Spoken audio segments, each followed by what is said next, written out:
Do we have the recording going? We're live. We are live. Good. Good to hear. All right. Well, why don't we go ahead and call this meeting to order? Today is June 18, 2025. Time's about 12:10 p.m. And this is a meeting of the Colorado Transportation Commission. And we're going to start off with our workshops. Very first item on our workshops today is a joint session between the TC, CTIO, on joint session of the IGA. And we have that kicking off with Diane Barrett and Lisa Kaufman, as well as AG representatives. So, Diane, I think I'll toss it over to you. Thank you, Chairman Hart. It's nice to be with everyone. Can you hear me and everything? Yes. Yeah. I Okay. hear you and see you. Okay, great. I'm going to start with a little bit of background, and then I'm going to go over some of the finer points of the IGA for you. I know that a lot of you, in fact, all of you, have probably heard ad nauseum the background on the joint service, but let's go quickly through it once more, and then we'll talk about the IGA itself.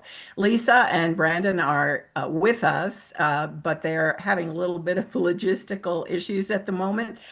So we'll just move right on and they'll leap in whenever they feel like it. So if I could have the first slide. Under the topic of background, I'm going to try to go real quickly. Everybody remembers 24-184 from last year, and what that did was actually create a brand new revenue source for transportation in the state via a congestion impact fee that was placed on rental cars. The courts have just decided that's just fine, by the way, and we're thrilled with that. The statute directed the RTD, the Front Range Passenger Rail District, and the Colorado Department of Transportation to collaborate and to deliver a starter intercity passenger rail service from Denver to Fort Collins by January of 29, which, as you all know, in rail talk is yesterday. The statute allowed the joint service entities, again, the RTD, the FRPRD, and CDOT, to examine their options and decide how best to work together. They were given choices among a new Colorado Rail Authority, which would be great someday, but the statute didn't really give us the authority or the money to do that. So that one really didn't fly. We thought a lot about creating a new legal entity, a nonprofit corporation under the state law, something like that. But we decided really that might be cumbersome and probably unnecessary. And we looked at an IGA. If I could have the next slide. We looked more closely at an IGA. First of all, it's a familiar instrument. Everybody's been involved with them. There aren't really a lot of mysteries about it. And it's pretty easy to do, pretty easy to use the format. So we did decide on that in the fall of last year. It was the first decision that the Joint Service Group had made. And what the IGA does is it allows collaboration among all the entities. And now it provides a governance structure for the activities of those entities as they create jointly this passenger rail service. The Joint Service Executive Oversight Committee is the body that it creates. It becomes a single entity. It acts on behalf of the whole group. It is comprised the executives or their designee of each of the bodies: RTD, FRPRD, CTIO, CTE, and CDOT, as well as the governor. The JSEOC is the single entity that will negotiate the access agreement and the construction agreement with BNSF. Remember, when you've heard about this before, you learned that BNSF is quite anxious to have only one neck to choke. They want to deal with one thing, one entity. And so the JSEOC created in the IGA is going to be that entity. If I could have the next slide. Let's talk about what the IGA is. The IGA doesn't supersede or even impact the authority of any of the individual public entities. The governing body of each of those public entities will continue to make all decisions regarding appropriations and funding unless they have deliberately and expressly delegated such decision to an individual governing body. The individual governing bodies will still need to vote and approve any investment in joint service once an access agreement has been negotiated by the JSEOC and BNSF. So nothing happens unless the original bodies, boards, or commissions approve. It is expected and mandated under the IGA that the JSEOC, again, remember the executives, initially will make its decisions by supermajority rule, and that's defined in the IGA as majority plus one. The IGA then adds the possibility and process for electing to use a weighted voting mechanism.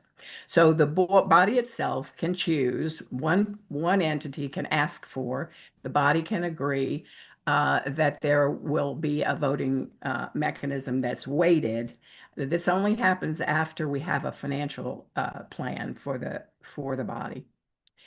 The JSEOC is the entity, as I've said before, that will do the negotiations with BNSF and will solicit an operator for the passenger rail service. Next slide, please.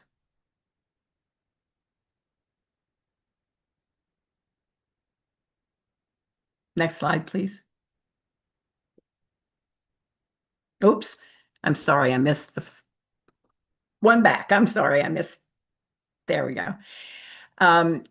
I'm going to go over something that's really important to everyone in a little bit more depth. The JSEOC discussions have been particularly concerned with RTD's operations currently and with operations into the future of FRPRD.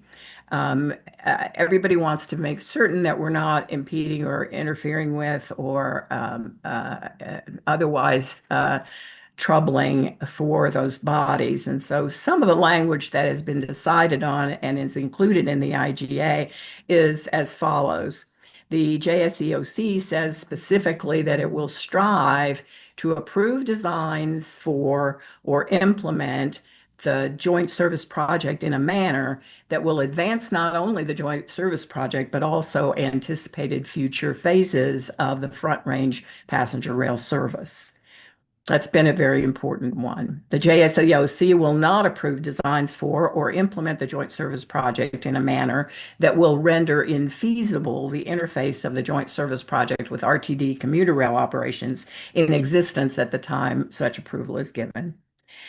The JSEOC will seek to make decisions and investments that will be mutually beneficial for the joint service project and the Front Range Passenger Rail District.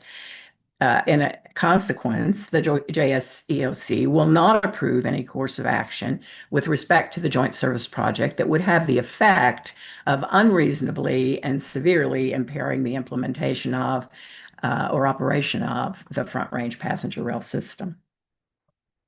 In addition, the IGA provides processes for the following: the termination of the IGA itself, the withdrawal of a party from the IGA, and the creation by the JSEOC of a transfer plan, and that requires a vote of the members. Last slide, please. Now, this is a sort of a abbreviated timeline going forward, and it starts with the May workshops that all the boards have done, and they worked hard on the draft IGA. You guys did the same. Your attorneys worked slavishly in your behalf. So everybody was very cooperative, and the IGA came together, I think, quite beautifully. The boards are now in this month beginning approvals with you, the TC and the CTIO, doing that today, we hope. And then RTD and CTE both will be meeting and looking at the IGA on Tuesday next week, the 24th. And then finally, FRPRD will consider the IGA on their meeting on the 27th. Between August of this year and January of 26, the JSEOC will negotiate an access agreement with the BNSF. There will be a negotiating team, and that will be a months long process. But BNSF is anxious to work with the JSEOC, and I think you found in your packets a nice letter from them telling you how happy they are with the decision. Winter of 2026, all of the boards will adopt a financial plan, and that financial plan will be based on the successful access agreement and construction agreements, which will include basically the line item costs. And so that is the first time when we will actually know the costs and be able to allocate those costs appropriately.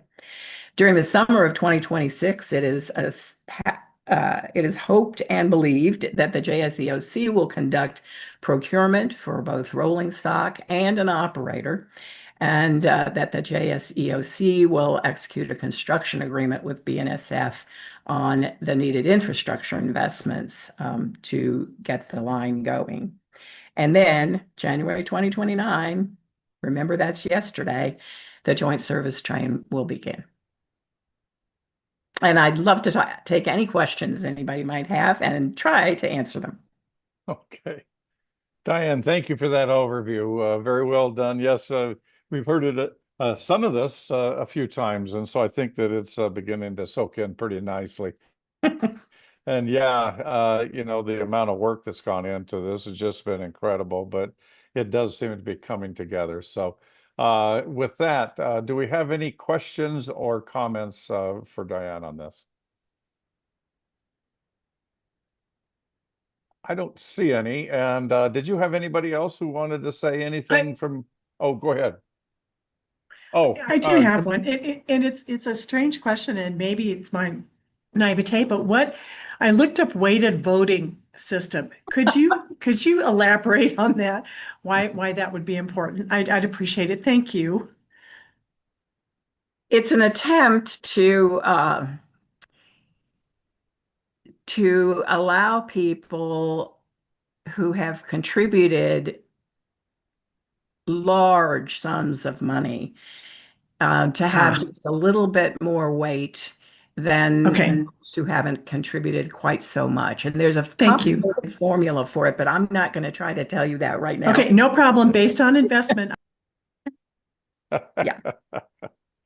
All right. Thanks, Commissioner Bowman. Any other questions or comments?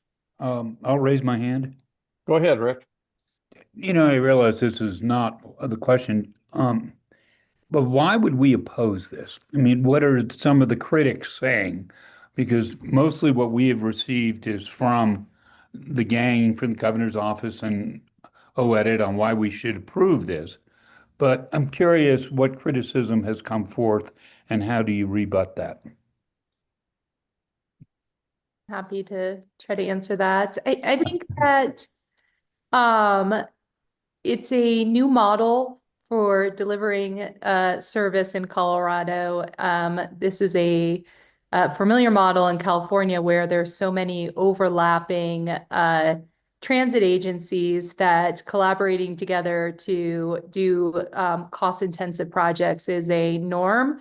In Colorado, until the, 184 and creation of Front Range Passenger Rail, we really didn't have this problem of having overlapping transit districts with similar to same mission. And so I'm not sure if it's a criticism, Commissioner Ritter, as it's just the fear of the unknown that I think is part of the challenge with this project. And, I do think that there's always the age-old schism of, investment in trains versus investment in buses and other modalities that may look more cost effective. So there's of course that as well to balance.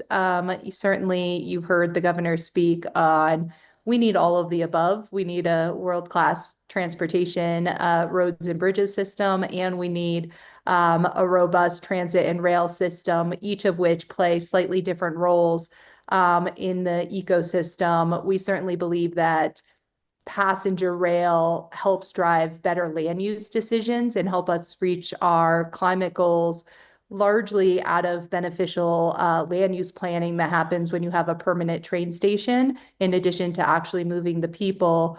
But certainly buses are going to continue to be a very important aspect of our transportation future. And CDOT's done a fabulous job with busting Outrider and the whole suite of longer range bus services. But, there's always a little bit of competition between modalities that you'll certainly hear as we proceed. Okay, that makes sense. I understand the great conflict, I mean, even on a local level, between buses and trains in the Yampa Valley. So this all makes a fair amount of sense. Thank you. Thanks, Commissioner Ritter. We have two hands up. First Commissioner Cook and then Commissioner Stewart. And then Thank Commissioner you. Adams. Thank you so much. Listen, this is new. I understand you're saying that, but in some ways there are echoes to some of the early work in the metropolitan area for rail. I can remember Tom Burns, who was the mayor of Inglewood at the time, pledging to all of us in skeptical parts of the metro, if we'd support them as they move forward on the Southwest Corridor, what became the D line, they would be there for us. And the early work that folks who were interested in building out a better transit system did were critical in terms of moving forward on the entire project, and not just one corridor or another one, but for everybody. And I think that's going to be true for the hard work that you guys have done in order for us to do the full build out, to extend service to Pueblo and beyond, and so forth. So I just think that's one key piece of what you've done. And I wanted to say thank you. Okay. Thank you, Commissioner Cook. Next, we have Commissioner Stewart, then Vice Chair Adams. Thank you. Well said, Commissioner Cook. You and I have been around a long time, and I remember discussions early on about fast tracks and trains and the enthusiasm we all had, hoping to make Colorado be able to use trains for long distance travel and replicate what world-class cities look like throughout the international scene. I think the whole work that's gone into this IGA, I love the IGA fact sheet. All the questions I had were answered in that fact sheet. I feel like there's enough of a backdrop to be able to answer questions as they come along. I think that the work that's been done to move this forward has been important. Most of all, it has changed my opinion about being able to do this in an expedient manner, because if you remember, I've always been worried that we don't have enough time, that there's just not enough time to get this done. And things change when people in power change, and you worry that you're putting a lot of investment and strategy and all this in place, and it can't move forward because things change. But here's what I think. This is the first time we've really had political will at the very top to do this. We have a collaborative group of stakeholders, RTD, CTE, CTIO, CDOT, Burlington Northern. We've got this collaboration in place. We have a legal mechanism to do it. And we also have a funding strategy. And so I'm wholeheartedly in favor of this, and I appreciate all the work that went into it. And those are my comments. Thank you. Thanks, Thank you, Commissioner. Commissioner Stewart. Lisa, did you have a comment or should I go to the next? I was just saying thank you. Oh, okay. Next up is Vice Chair Adams. Thank you very much, Chair. My observation, my comment is this, it's more of a question. This is excellent work, and I'm going to just say up front, I'm positive, I'm in favor, but I'm curious, you know, we're talking about a really big commitment here made by people who are mostly, a few that are elected, mostly others who are appointed. Do we have plans where this is actually going to get a chance for the broader electorate throughout the state to cast a ballot, yay or nay, as to whether they think this is the direction that they're comfortable with the state moving forward and spending dollars on? What's the thinking? I didn't see anything in the timeline that looked like there was an anticipation before 29 that anybody would get a chance in a broader sense other than directors and officers from the different groups to actually make this decision. So is there an opportunity or plan that the electorate would get a yay or nay? A good question. So what I would say is in the September 30th report and the March 1st report, there's a catalog of all of the stakeholder engagement and public engagement that's been done to date on joint service. And we are looking at a updated report, even though we're not mandated by any statute to do one, that gives an update on some of those work streams because it's been robust. But for this project to move forward with existing resources, there doesn't need to be another vote of the electorate. I think obviously the electorate voted in 2004 to approve the fast track sales tax, which is kind of the genesis of the need for this project is to complete that through this collaborative approach. So certainly the foundation of this project is based off of the electorate's vote in 2004, desiring passenger rail to Boulder and Longmont. And then the other revenue sources, the deciders of how to appropriate those funds are yourself for CDOT and CTIO for CTIO's board, and CTE, and then the RTD board for the voter approved sales tax. So, and then of course, the governor who maybe not everyone remembers, but since I chaired that campaign, ran heavily on establishing passenger rail for the state of Colorado. And it was a prominent feature in his campaign in both 2018 and then again in 2022. Thank you. All right, thank you, Lisa. And I see that we got Commissioner Gutierrez. Yes, thank you, Chair Hart. I'm always reluctant to speak after Commissioner Stewart because she is so eloquent, and I have to wholeheartedly agree with her assessment of the issues. I too have been involved in trying to get passenger rail and bus rapid transit in all of these in all the different regions. And so, having grown up with passenger rail, I will say that it is finally exciting to see that we have, again, leadership at the top, funding opportunities to be able to move this project forward. And I think once we can prove that this can happen, I would be very excited to see that we could continue to move forward to expand all the way down to and even tie into the New Mexico Rail Runner. I have had an opportunity to ride Rail Runner, and they were very forward looking in our neighboring state. And then I know that in early discussions 20 some years ago, even the folks in Cheyenne wanted to connect all of this north-south corridor by rail.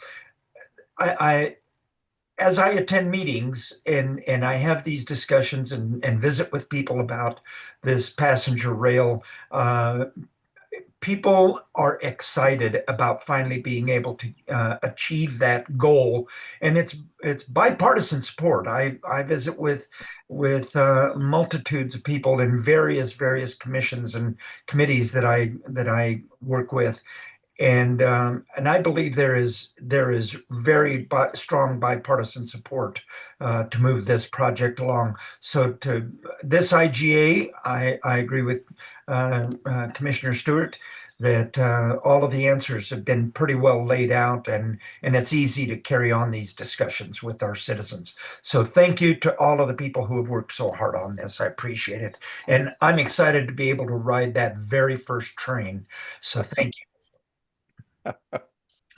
Thank you, Commissioner Gutierrez, and I'm hoping to be sitting right next to you riding that very first train myself. So, yeah, and I don't want to say a whole lot more. I think we've covered quite a bit of it, but I too am pleased with the fact that we've got the leadership in place in not only in the governor's office but in the legislature and in the various communities in RTD that are involved in this particular project.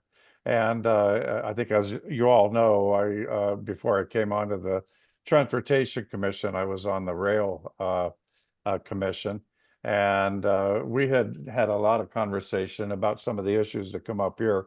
When's the best time to put a ballot question out there? How to do it? All those kind of things. And one of the things that we had thought was that, gosh, it'd be really nice to be able to build at least a portion of this infrastructure and show the public that it works and that it works extremely well. And then that way, that would then allow the public to see literally what a vote yes would be for extending the project through the remainder of the state. So I thank very much the Commissioner Cook's statement and Lisa's statement about talking about the other parts of the state. I'm a Southern Colorado boy, and I fight like the Dickens when a dollar's going north to try to find a way to get a dollar going south. But the unique opportunities that were available for this, and frankly, the timing and how long the Northwest Corridor has waited literally for this, it just seemed to me like all the pieces and parts come together. And so as a representative and citizen of Southern Colorado, I'm totally in support of this. I think it's a wonderful start, and I'm excited to go to the next step. We can create the IGA, create the working group, and then roll up our sleeves and see what we can negotiate with BNSF, and then see what the next steps are. So I think it's a great move, and my hat's off to everybody that's got us to this point. Any other thoughts, questions, or comments? Chair, Commissioner Bowman has her hand up. No okay. comment. I just want to ditto everyone, and thank you. I mean, as having grown up with rail as well, long time coming, very excited. Thank you. Thank you, Commissioner Bowman. All right. Well, I think that what that does is that then concludes our joint session. And I think that what we would like to do at this point is pause the Transportation Commission workshops a little bit, because CTIO board is still in session. And I think that they now have to take up their specific consideration of this IGA. So on the Transportation Commission, don't go anywhere. We will go ahead and pause and allow the CTIO board to go ahead and take their action, and then we will come back immediately after that. Well, thank you, Chair Hart. And as chair of the CTIO, it's our part now to discuss and act on Resolution 474, which is support of this Joint Services IGA. We have several members from the CTIO still on this call, and I might just ask Hyper, is there anything you need to say before we take action on this? No, I just echo all of your comments and really appreciate all of the support from Carla Martin, all of the letters of support that the board received and we talked about during our board meeting. No, honestly, I'm really excited that CTIO is the first entity that will be approving this. So we're paving the way. So no, I would just, request your approval authorizing me to enter into the IGA on behalf of CTIO. Thank you. Do you need a roll call vote or is just a regular vote acceptable for this? Defer to Herman or Simon on that. Just a regular vote, I think, unless Herman. Okay. Yeah, as long as you can see you still have a majority or a quorum, then you can do it however you want. Voice vote's fine. All right. We did have a quorum. I think we still do. Is that right, Simon? Yes, that's correct, Chair Stewart. All right. Thank you. With those caveats, then I would say it's time for a motion to approve Resolution 474. Do I have a motion from a CTIO member, please? Chair Stewart, this is Director Gutierrez, and I enthusiastically make a motion to approve Resolution 474, approving the Joint Service Intergovernmental Agreement. Thank you. Ellie Cook, I'll second. Thank you. Director Cook is a second. I have a motion as second. Any discussion? Seeing none, please vote. All in favor, please say aye. Aye. Any opposition? Seeing no opposition, that passes unanimously. Thank you for allowing us to be the first to approve this. And with that, I'm going to adjourn the CTIO board meeting. Thank you very much. Thank you, Chair Stewart. And Diane and Lisa, thank you so much for working with us on this. We are very excited to continue working with you. You've got a lot of work to do, and we're here to support you. So thank you. Thank you so much. You bet. All right, that'll take us into the next item under the Transportation Commission workshops agenda. The next item is our fiber fees and surcharge update with Allie Exley and Leslie Gaylord. Allie.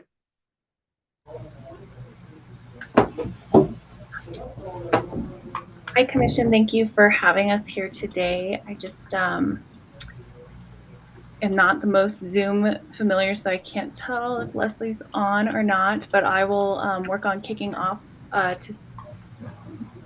maybe she can speak up if she's here. Oh, you're right there, Leslie. I'm so sorry, Commission. So I'll just start by saying I'm Allie Axley. I'm the ITS branch manager. I've been to the Commission several times over the last few years.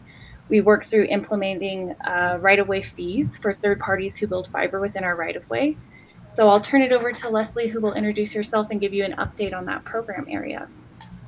Thank you so much, everyone. I am Leslie Gaylord here, and I'm the fiber product manager under Allie.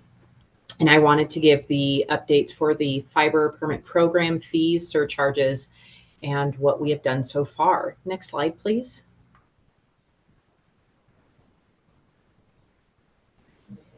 Here are some of the topics and the top questions and topics that were brought up, and we are going to go over those today and hopefully answer the questions that are high on the priority list. Next slide, please. This is just a reiteration of the executive order that was passed and published in March 31 of 2022 that gave CDOT the ability to standardize the structure and right-of-way fees throughout all regions. Next slide, please. So we have streamlined the fiber permit processes. One is by going directly to permit, and the other one is going through the agreement process.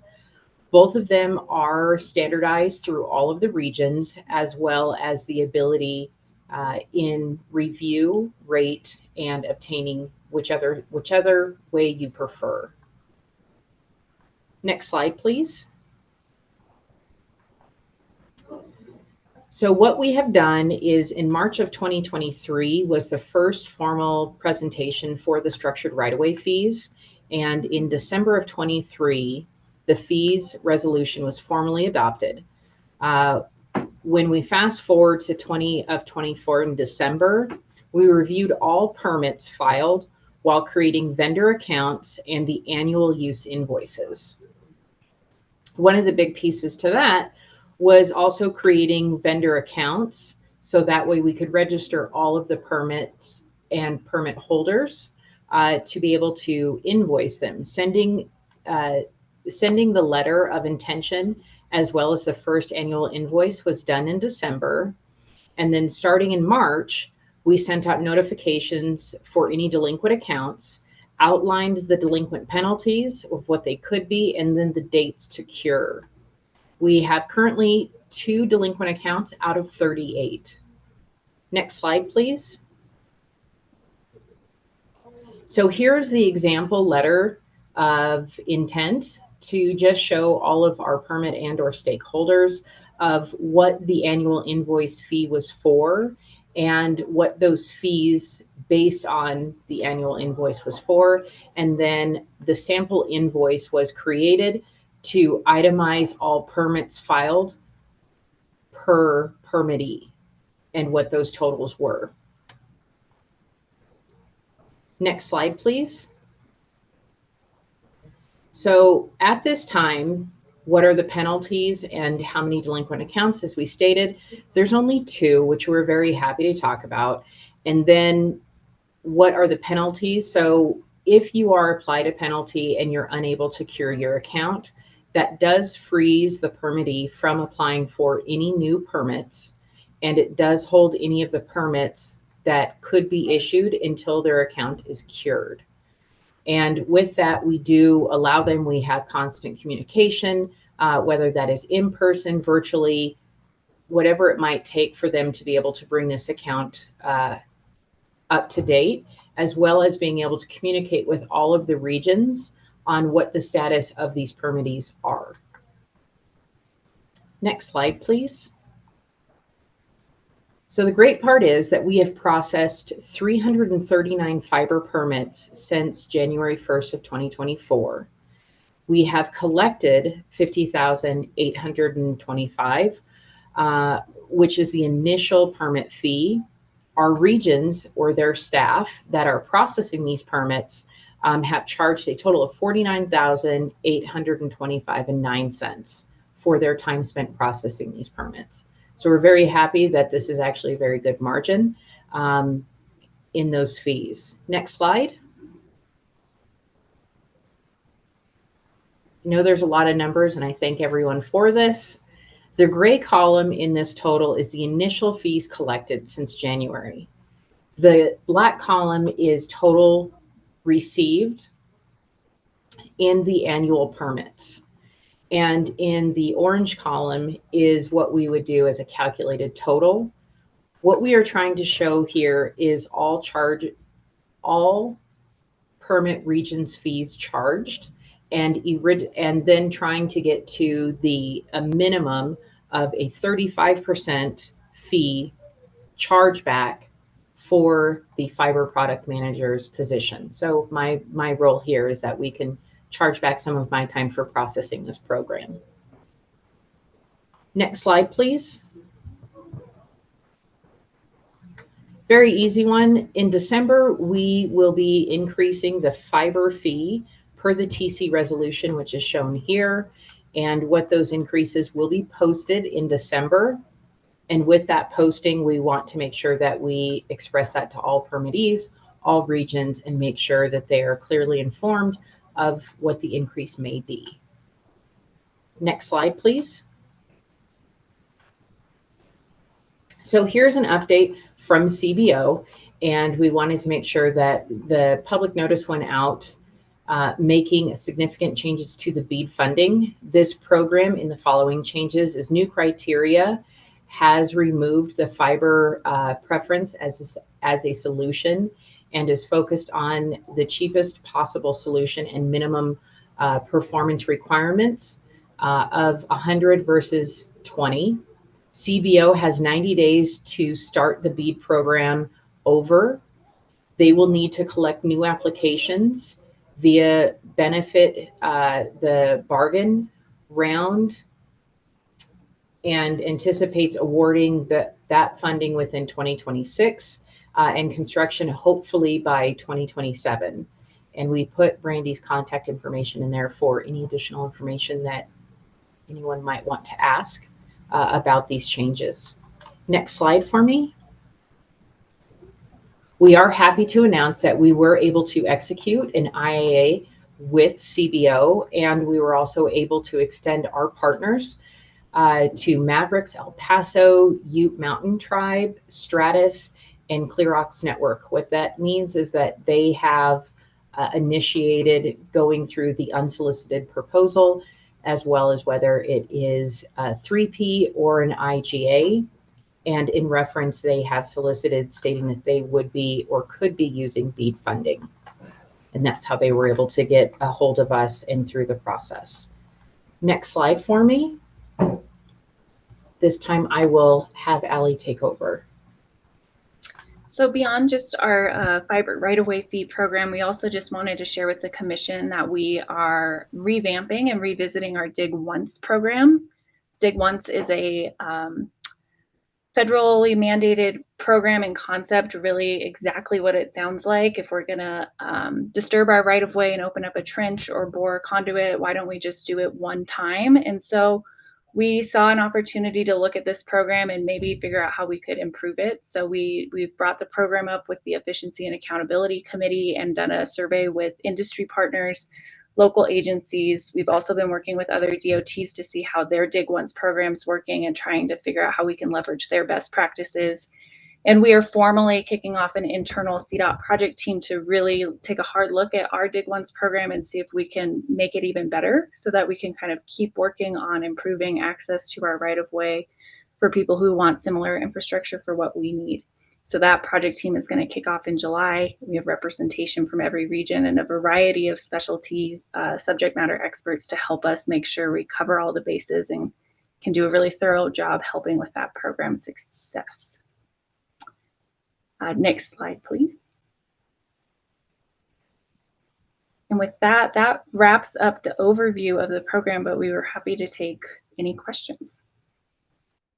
All right, thank you, Leslie and Allie. Do we have any questions, thoughts, or comments? Commissioner Holguin. Thank you, Chair. Thank you, Allie, for this overview and an update. I want to make sure that I understand slide 9 correctly, where it shows the salary cost for calendar year 2024. Is there is the desire to eventually get at least the match of what was spent in 2024 to set up the program, run the program, and I'm assuming also doing some of the follow-up? Or is this just going to be a cost that is going to be covered and moving forward, hoping that all costs associated with this are covered through the fees? Great question. What I would say is the goal is for us to match as closely as we can, but certainly not ever go over. We don't want to be charging a higher fee than what we're costing to administer the program. Given that it was our first year standing up the program, and I don't know if it's coming through in what Leslie was presenting, but some of the invoicing and those processes, just doing them for the first time, were a lot more manual than they probably needed to be and will be in future years. So I anticipate our cost to administer the program this year is reflective of that more so than anything else. So while there is a pretty decent discrepancy in these bars, I anticipate next year's program costs to be lower. But I think it's really imperative that we continue to monitor the program really closely, because while next year administratively it might be easier, there's going to be more fiber in our right-of-way and probably more conversations and more CDOT employees working on relocations and kind of maintenance activities. So we just have to keep a really close eye on this and make sure that we're never charging more than we're costing as far as our time to support the effort. Yeah, and if I can also offer on the flip side of that, we want to make sure that taxpayer dollars are not being used to subsidize the profit of entities. Absolutely. All right, thank you. Next up is Commissioner Cook. Yeah, thank you. Thank you, Allie. School district, is this fiber being used in classroom instruction? Do you know? And what are the conversations you're having? Is the district able to say they can establish a payment plan for the future? I mean, what's the story there? If you could go through that with me, please. So I will say, telecommunication partners who are coming through directly via our permit process to build their own fiber infrastructure, we don't ask them what the use is. So we don't always know what the end purpose is and who they're servicing. So it's very possible they're servicing things like school districts or rural and underserved areas, where I imagine a lot of the funding opportunities and grant opportunities have been for these telecoms. Though we see a variety of partners, including local agencies wanting to build their own fiber to provide their own services. We just don't keep track of what they're servicing, if that makes sense. And I don't know if I'm missing your question, so maybe let me know. Yeah.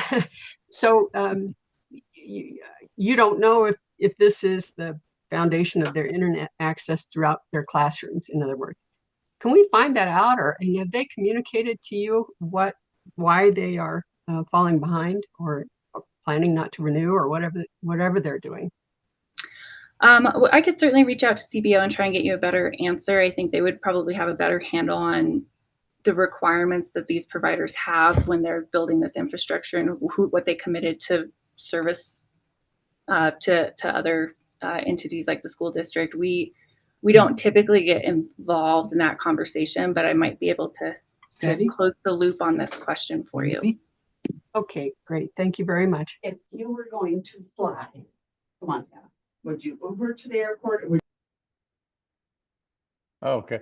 Thank you, Commissioner Cook. Next up, we have Commissioner Garcia and then Vice Chair Adams. Thank you, Chair Hart. Thank you, Ali, and thank you for the presentation on this policy. I have a number of concerns with this policy and this program. I think the numbers show that we really aren't generating significant fees through this program. And I think it's been a missed opportunity all along that CDOT isn't able to work with some of these fiber providers to provide access, fiber access to the ITS needs of CDOT. Instead, we focused on this fee. And it's been very problematic for some people in my region, the southwest part of the state, have waited half a year for a permit, and time is money for them. So I just feel like this program has not lived up to maybe its expectations, and we have $75,000 in expenses. That's not even one FTE for the most part. So I'm not sure how these expenses equate to the services that we're trying to provide to our internet companies throughout the state. And then the other aspect that the NTIA just came out with is very problematic. They've taken all of the work that CBO has done to administer $800 million plus in funding throughout the state, and now they're saying that they need to go back and redo all that. That is going to set the whole program further back within the state. And I would encourage CDOT to revamp this policy. Let's figure out how we can really work with the internet providers, not Wi-Fi or space-based programs, but look at how we can use our right-of-way to help our rural communities, help our communities throughout the state, and really connect everyone without creating more red tape and bureaucracy for them to work through. And I'm curious about the fee. We're raising the fee, and do you have an estimate of what that amount is? So I appreciate the information, but now over a year later, I don't think the numbers really speak to what we may have envisioned in this program, and I just have a number of concerns with it. Thank you. Okay, thank you, Commissioner Garcia. Next up is Vice Chair Adams. Thank you. And Ali and Leslie, thanks to both of you for presenting this. So I haven't been involved with this since for a couple of years because I wasn't reappointed to the committee or the group working on this. But when we were talking about this a couple of years ago, a large part of the reason we came up with the fee structure we had at one point was based on a requirement in the state that we, quote, establish something called market value, and that we set things based on fees, based on sort of this concept of market. And we had this conversation where we thought that the state legislature would take this up. Now, I say all that because what interested me about the whole fiber opportunity was basically, Commissioner Garcia was adamant about the opportunity in our rural parts of the state to make internet and certainly communications much more readily available throughout the state, thereby creating an opportunity where a lot of the things that people have to do, they wouldn't have to do it because they would have internet available to them. So what's troubling me about this is I feel as though I'm not clear about what has been done to actually get back to this was never to me about making the money or the fees. This was always about how do we make broadband available? And this was what I thought Commissioner Garcia was really pushing us towards. And I know there was concern about, Commissioner Hogan's concern about subsidizing developers or maybe even telecommunications companies that might be it. I was always less troubled by that than seeing broadband more broadly available, because this is a problem in the country where we have the availability of broadband is limiting and preventing, and you can talk about it in education, you can talk about it in the private sector, you can talk about it in home construction, you can talk about it across the board.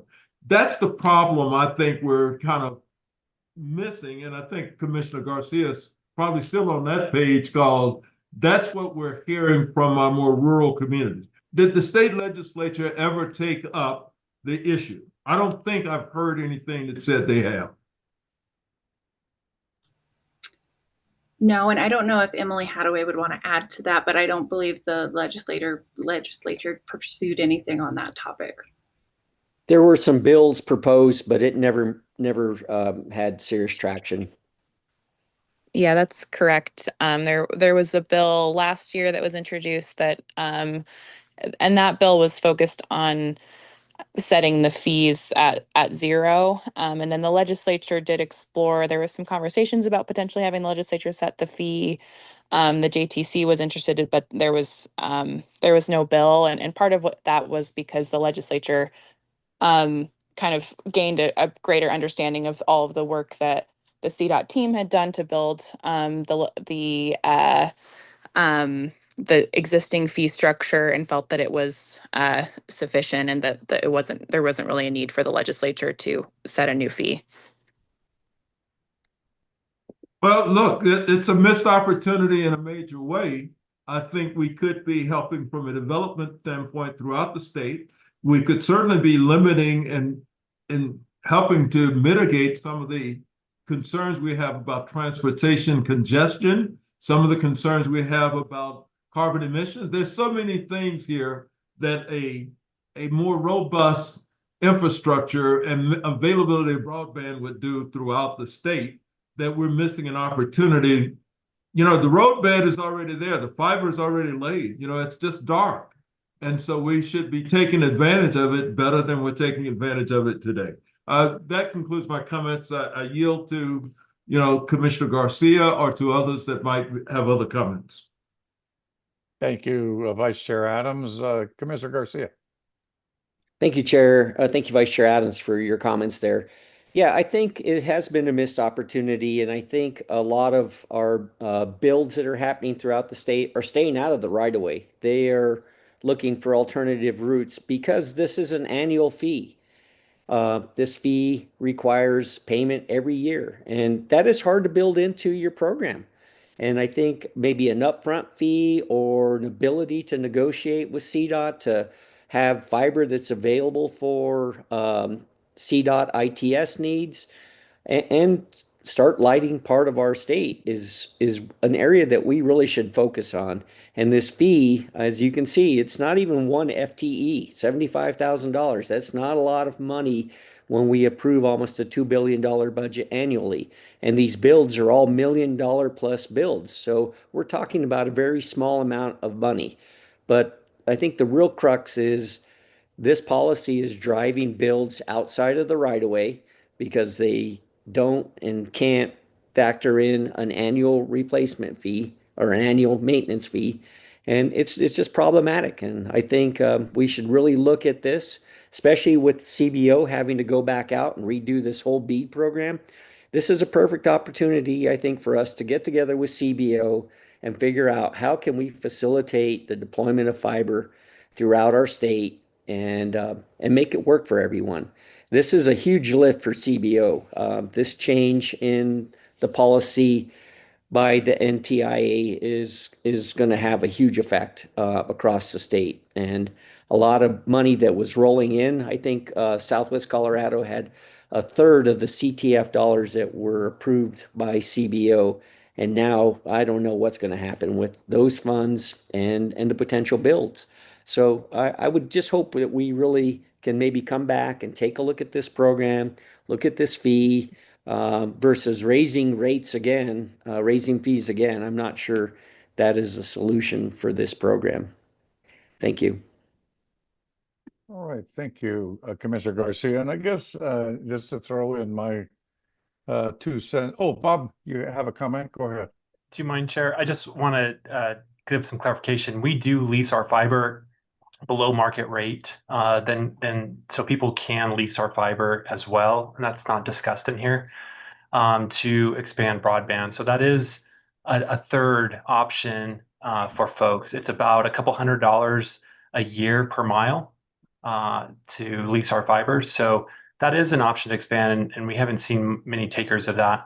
And additionally, just want to highlight that we've had over 330 permits pulled for fiber last year. You know, that's almost a permit, not quite, well, you know, about a day, right? So maybe a little bit more, but there is a lot of interest, and we have not heard any concerns or complaints about the fees so far. They've been paying them and haven't been impeding on their expansion. So appreciate Leslie's and Ali's efforts in working, collaborating with the teams and the private sector. But I just wanted to highlight that if folks are listening, that there is a dark fiber lease that we offer, again, below market rate.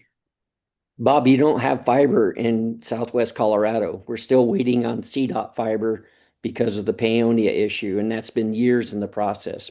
I think it's a great program, but rural Colorado doesn't have CDOT fiber.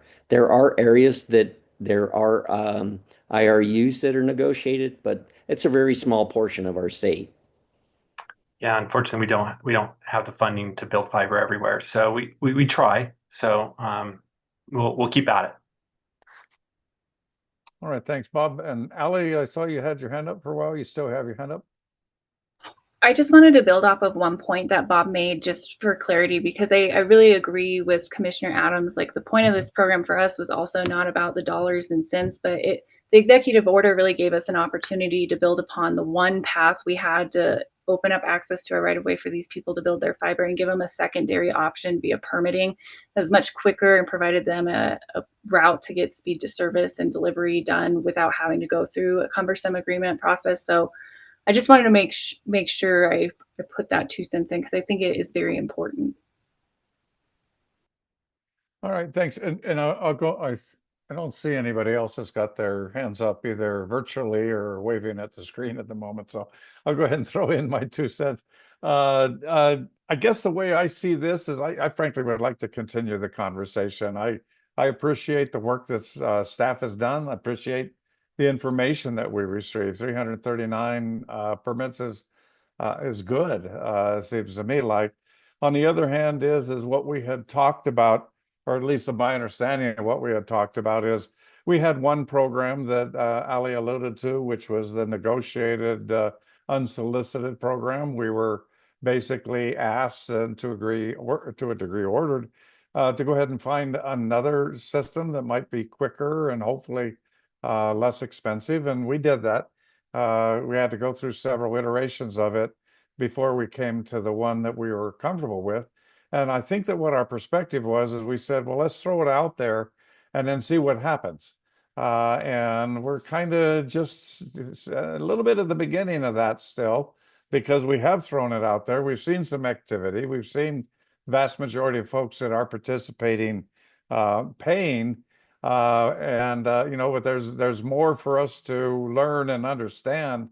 I would definitely like to include the information on the third option of leasing the dark fiber where it actually is, and then having us have a better feel for it. I am concerned about any changes to the fees.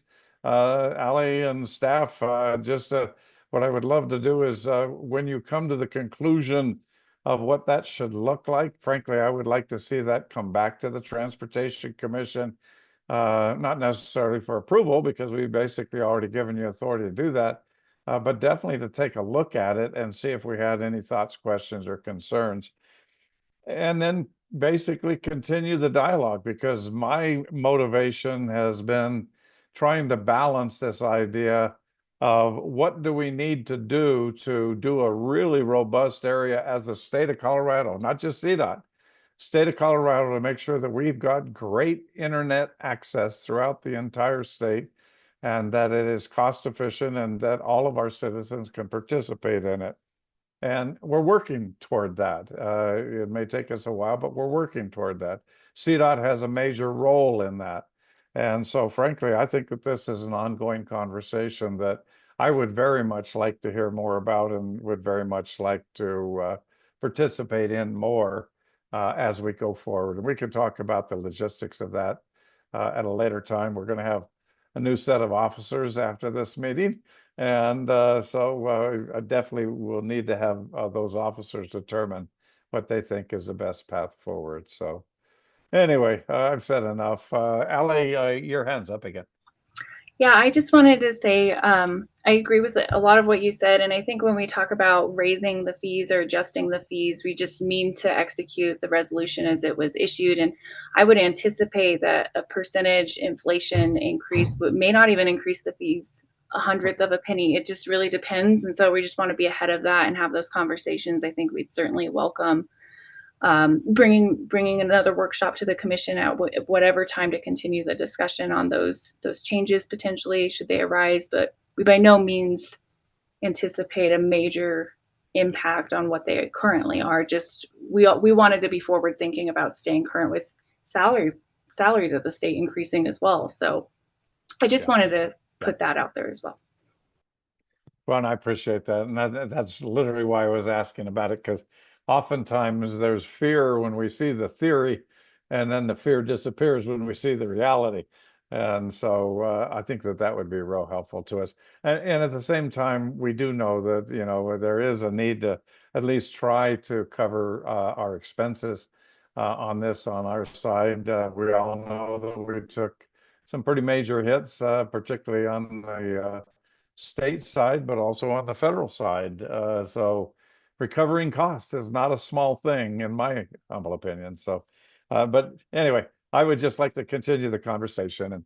And with that, are there any other thoughts, questions, or comments from anybody on this topic? Ali, are you back up?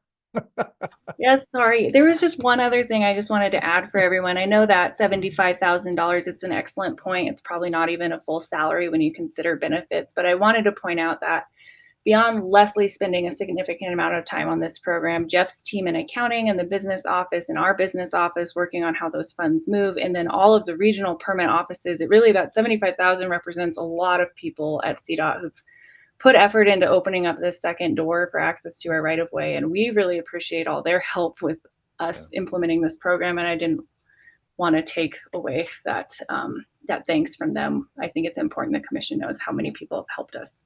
I do too. Thank you for that comment.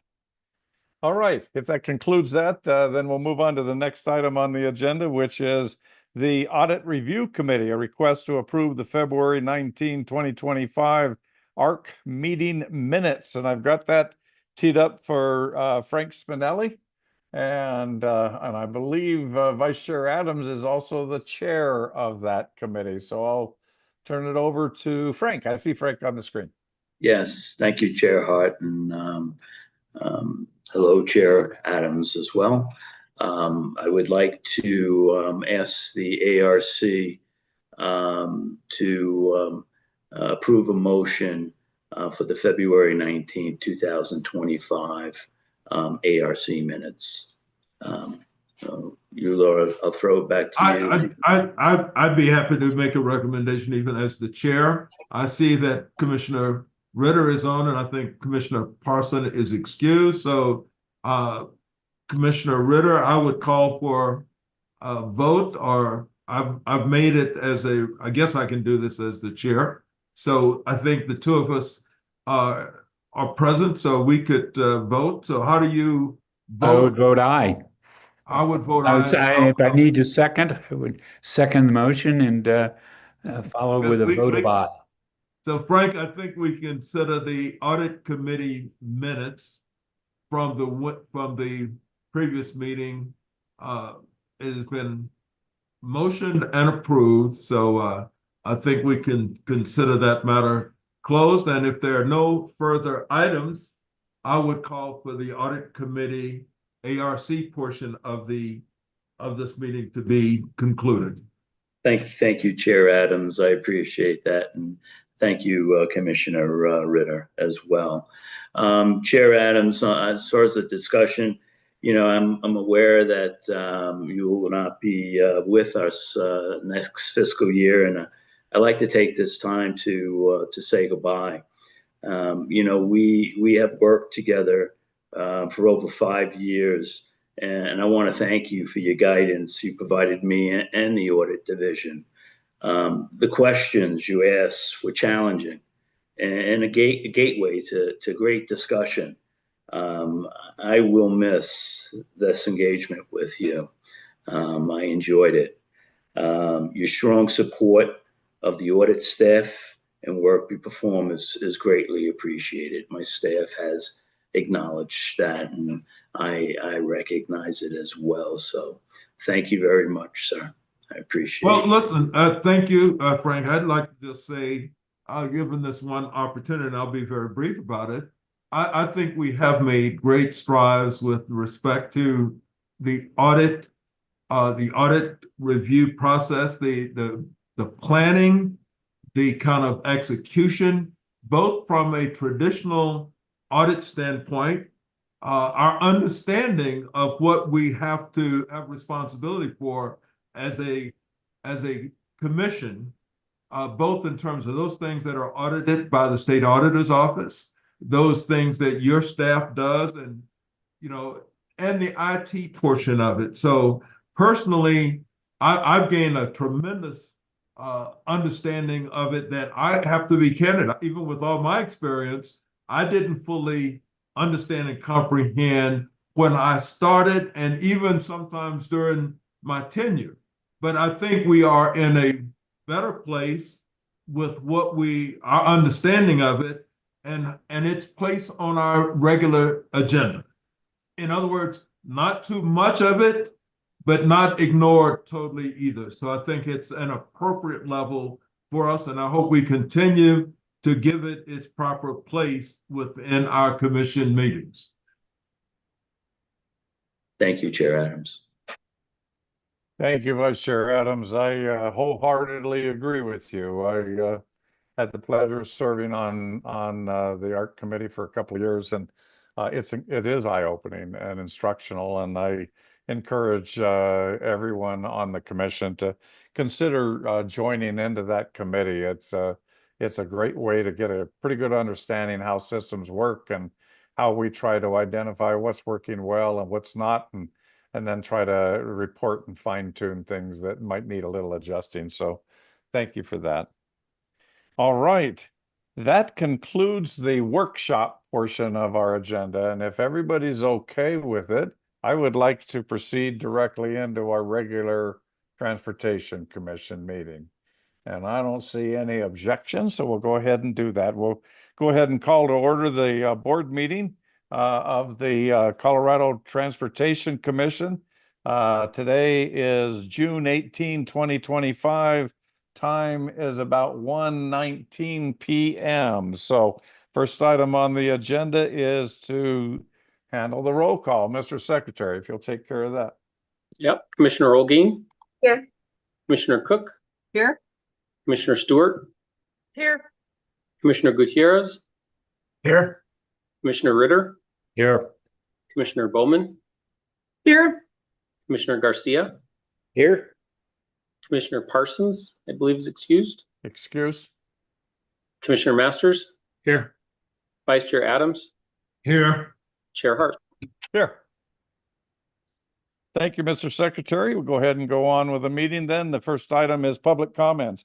I know that we have received 3 letters that have been sent out to the board. First was from BNSF. The second one is from Commuting Solutions. And the third one is from Northwest Mayors and Commissioners Coalition, all of which are addressing the IGA that's up for us for the Northwest Corridor Passenger Rail System. Do we have anybody else signed up from the public for a verbal presentation today? No, Chair, nobody else. Okay. And I believe that's all we have for the written comments. So we'll go ahead and take those letters into our record and for consideration as we move forward. Okay, next item is the comments of the chair and commissioners. I'll go ahead and go around my screen here. Let's start with Commissioner Garcia. Thank you, Chair Hart. Good afternoon, everyone. Hope everybody's enjoying this nice weather. Just a couple things to report. I did sit in on the town hall call for my district with support from CDOT staff. We had a good response from callers. From what I'm told, it was a good turnout, and we had a number of questions. So I think that went well. Some good feedback on the statewide transportation plan. And that was what we were intending to get out of the call. So participated in that. Also participated in the Southwest TPR meeting last week in my region. A lot of construction going on throughout the state, and my drive up from Pagosa Springs last night went through nighttime overlay work outside of Bailey and lots of other construction projects throughout the state. I appreciate all the contractors and CDOT staff working on those projects, moving them forward. Wolf Creek's going through guardrail replacement. It's just a lot of work throughout the state. Busy time of the year. And I want to thank everybody for all their hard work on that. And this is potentially my last meeting as transportation director. I did not seek reappointment. I'm not sure if that seat has been filled. I will be at the workshop in July, hopefully to meet you all and maybe sitting in on the meeting if I have not been reappointed. But officially, this is, I guess, my last meeting. I've really enjoyed working with all of you, CDOT staff and my colleagues on the Transportation Commission. We have a lot of important work to do, and I've enjoyed working with you on all of it. And I will see you in July, at least from the workshop perspective. Thank you. Thank you, Commissioner Garcia. Next up would be Commissioner Bowman. Hello, everybody. It's great to see everyone here. I want to echo, thank you, Commissioner Garcia, for all your efforts. And I know people talk about you here in town, in Durango, since that's where I am currently. So I just want to thank you for your dedication to the Tourism Commission as well. I also was on the town hall in Grand Junction on June 9th. And I think we started out with about 1,000 callers, and the questions were very interesting. I learned a great deal, and I want to thank the CDOT staff for making it just absolutely seamless. They did a fabulous job, and thank all the citizens who were on and made public comments as well. We learned a great deal, and we're very, very happy for the feedback.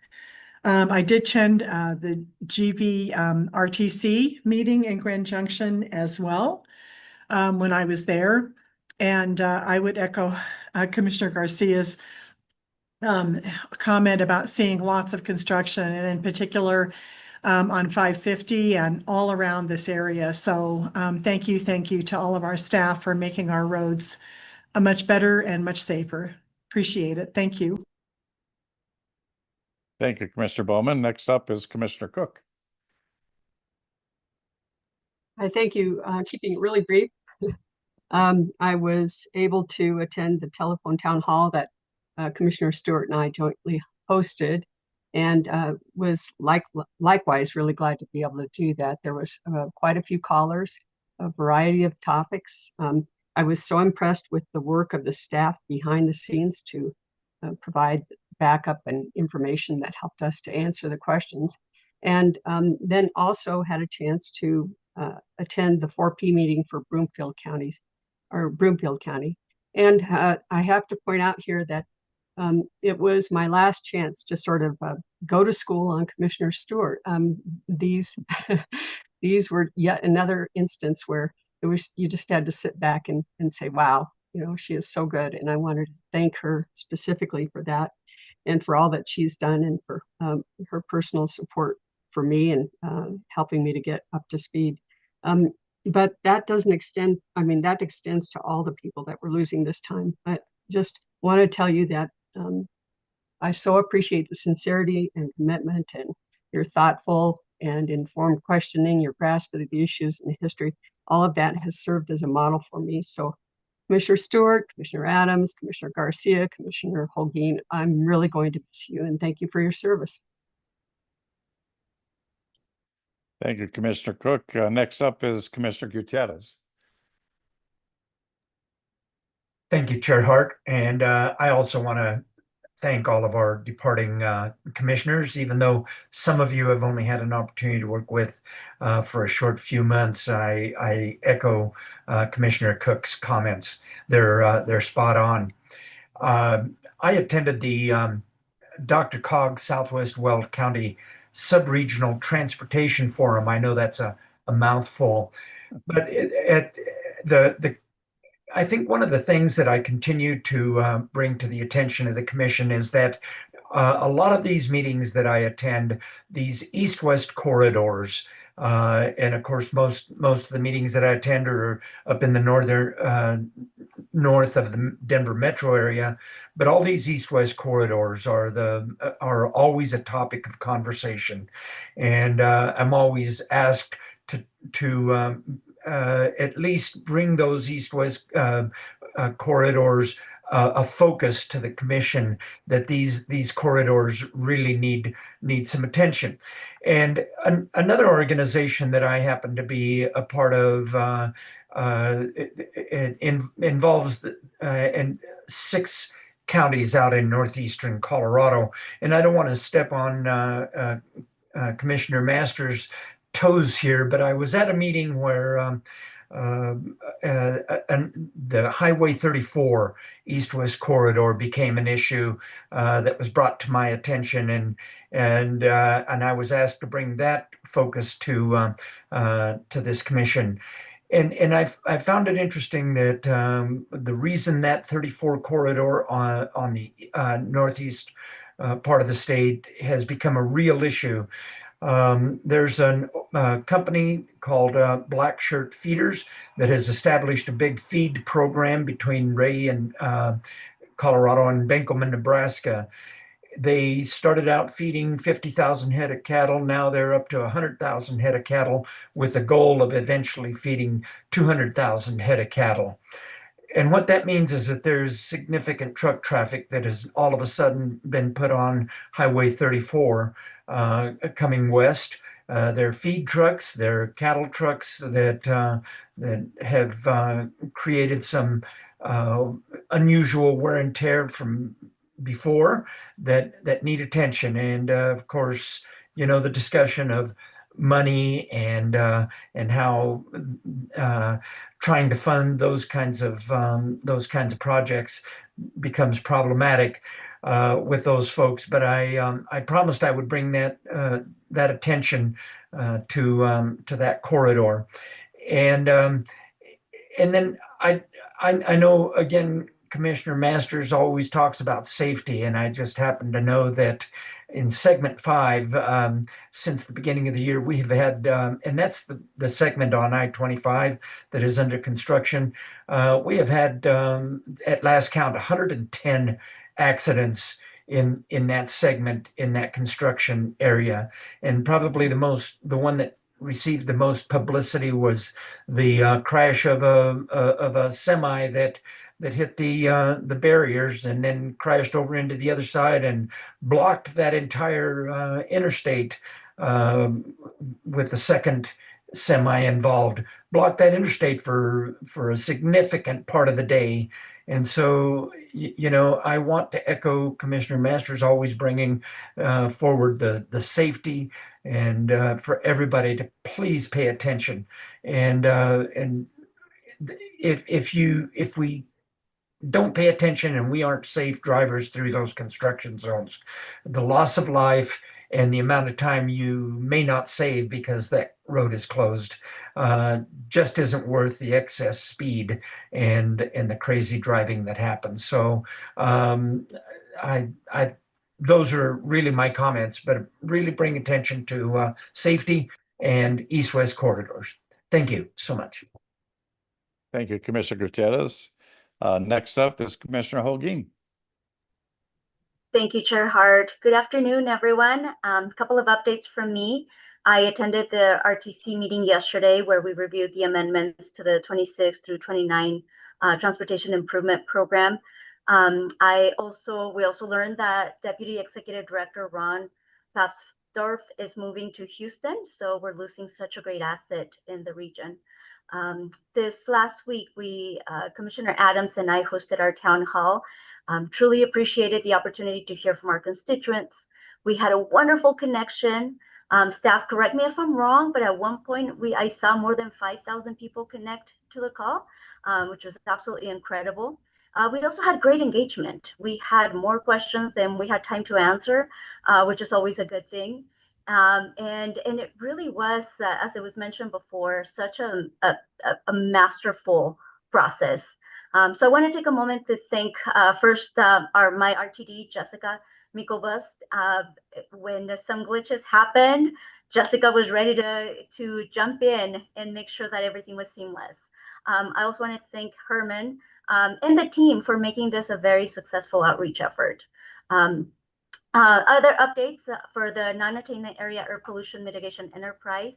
We've been really busy with that enterprise. As you all might recall, the enterprise opened the Community Clean Transportation Assistance Program funding opportunity late last year. And happy to report that we've received 20 applications requesting more than $50 million. Just a reminder, we only had that enterprise only has a little more than $17 million to grant. And so the staff reviewed applications and provided recommendations. The board has had the opportunity to review these, and we're scheduled to make final decisions at the June meeting. The team, again, has done such a wonderful job of guiding the process to ensure that the intent of the funds is at the core of every decision. Lastly, I want to take a moment to thank the CDOT team, my fellow commissioners, for contributing to my learning and my ability to serve in the best way possible. As most of you know, I've decided to not seek reappointment for an additional term. This has been a very difficult decision. It was a very difficult decision that, to be honest with you, I question every single day. But please know that I'm not going far. And also, since my involvement with the non-attainment area air pollution mitigation enterprise was independent of the Transportation Commission, I will continue to stay engaged. So this is not the last that you'll see of me. So if at any point I need to reach out, I am here to support.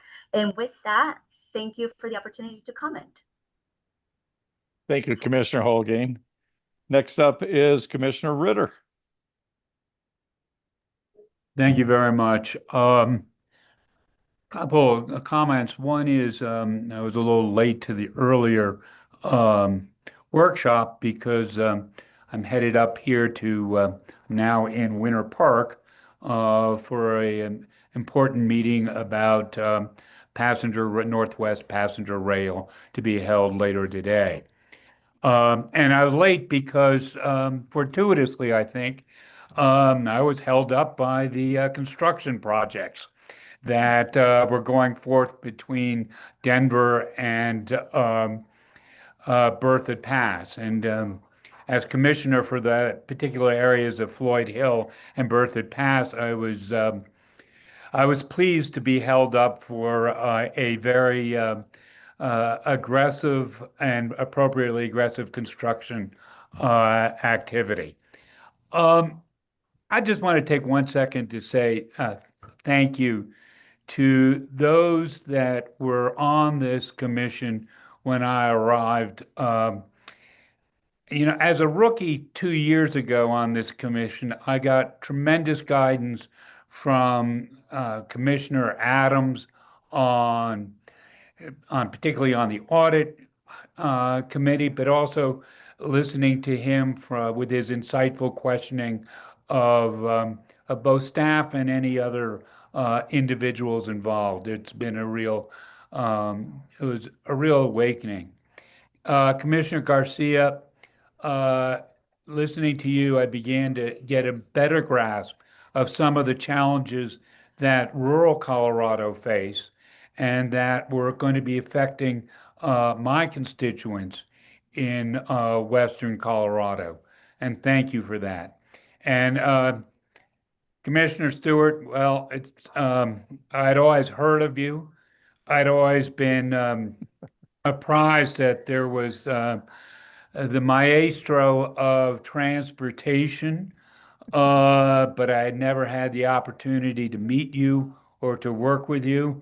And all I can say is the reputation is highly deserved, and I feel very fortunate to have worked with you. And I'll miss all of you. And Jessica, I was unaware of your departure.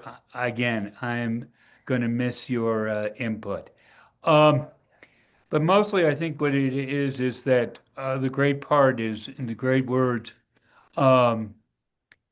of one who says, all things come to pass, and that in the great words, I guess, of Mad Magazine's Mr. Newman, who many of you who once said, change is inevitable, except for from vending machines. And so with that, thank you. Thank you, Commissioner Ritter. Next up is Commissioner Stewart. Oh, how do you follow that? I'm so pleased that the town halls went so well. It's something I've pushed for a while, and hearing from all of you about the success of your town halls makes my heart feel good. Our town hall, as Commissioner Cook said, was very well attended. We had over 7,000 people on our town hall, which is extraordinary to me. We had wonderful questions, and I think I took away from there a couple of topics. Safe, hazard-free roads is important. Congestion mitigation. We have to do more to take care of congestion. And there's a desire for expanded transit service. All of those, the kinds of things that we deal with and that we hope to deal with. So as I leave the commission, I just want to reiterate that Colorado is a very large state, thousands of miles of roadway with a diverse set of challenges and needs. And transportation policy and investment must look to address all the needs of Colorado. And I think we heard that loud and clear in our transportation town halls. This past 8 years, I've served with over 30 different transportation commissioners, and this current TC stands out in my mind as one of the very best.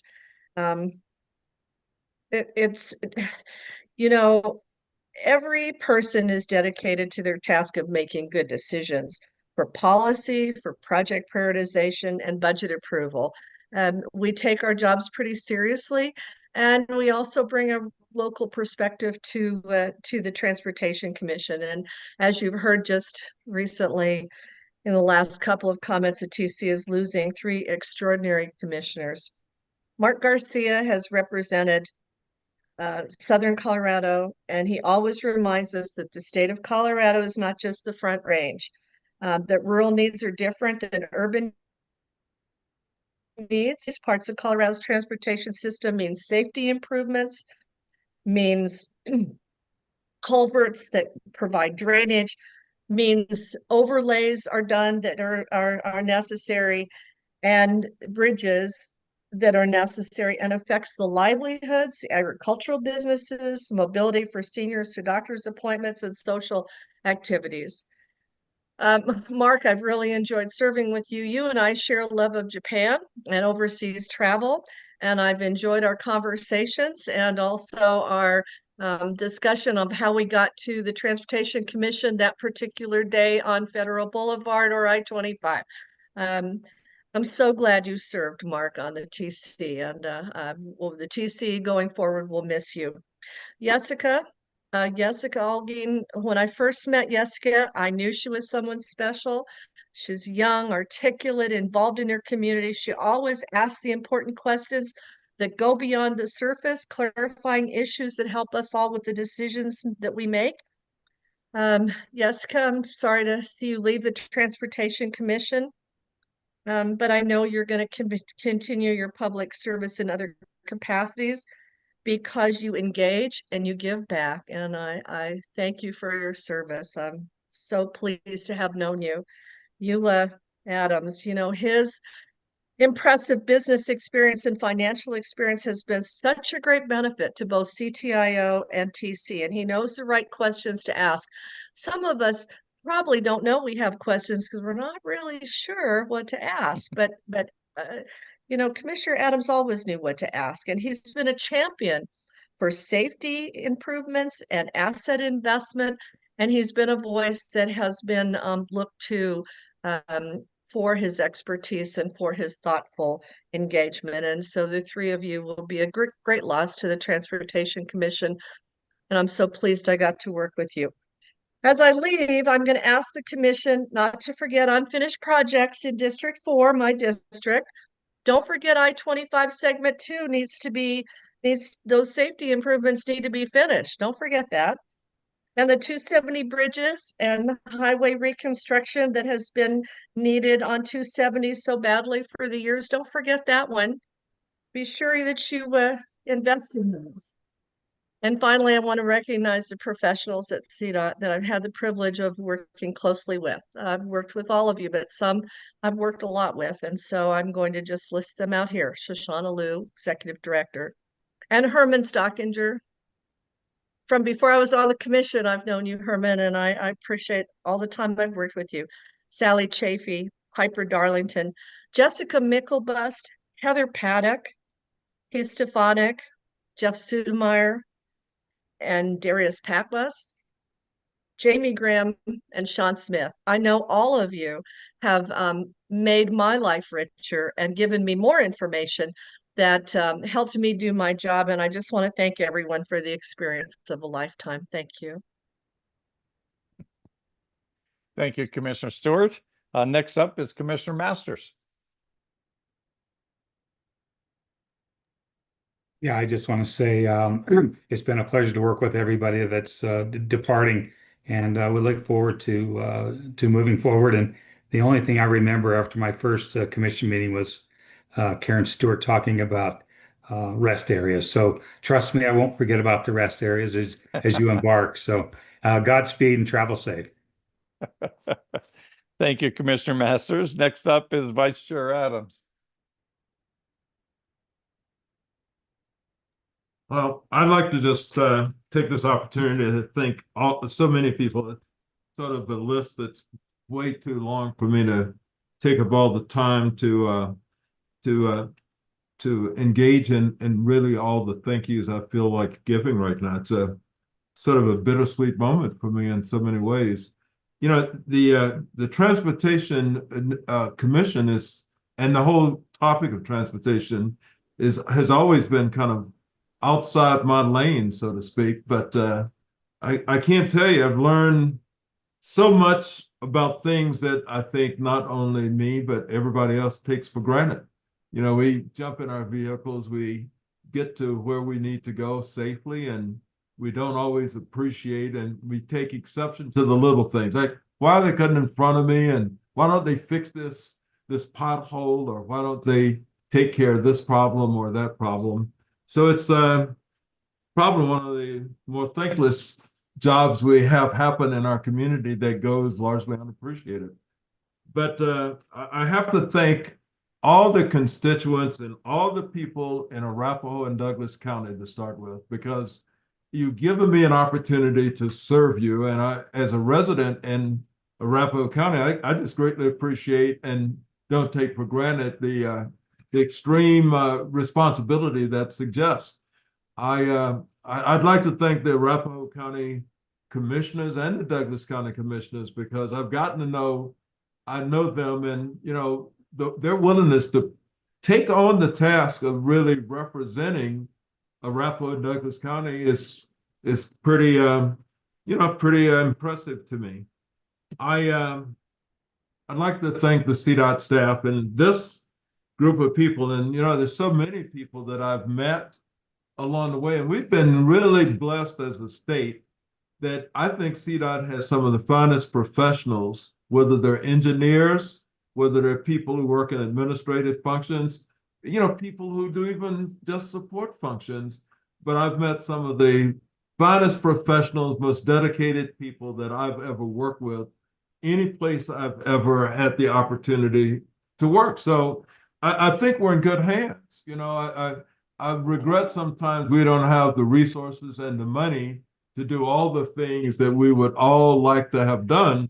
But I think with the resources that we make available to the staff of CDOT, I think you do an incredible job of making those decisions and the choices and bringing them to the commission in a way that we can approve or acknowledge or support the things you want to do, whether it's the maintenance kind of investments that we need to make, whether it's the alternative projects that we need to consider, the long-term process, the interworking relationships between the other municipalities, the other communities, and the other constituents and other parties with a vested interest. I think you do as fine a job of blending and mixing all those together as any place I've ever seen, and it's not easy. It's complicated. So those are the things that I think we're all blessed and fortunate. It's all about safety at the end of the day and helping us to get from point A to point B. And you do. I feel I sleep easier at night. I probably commute to where I need to go more comfortably and confidently because of the work done by CDOT, and it's appreciated.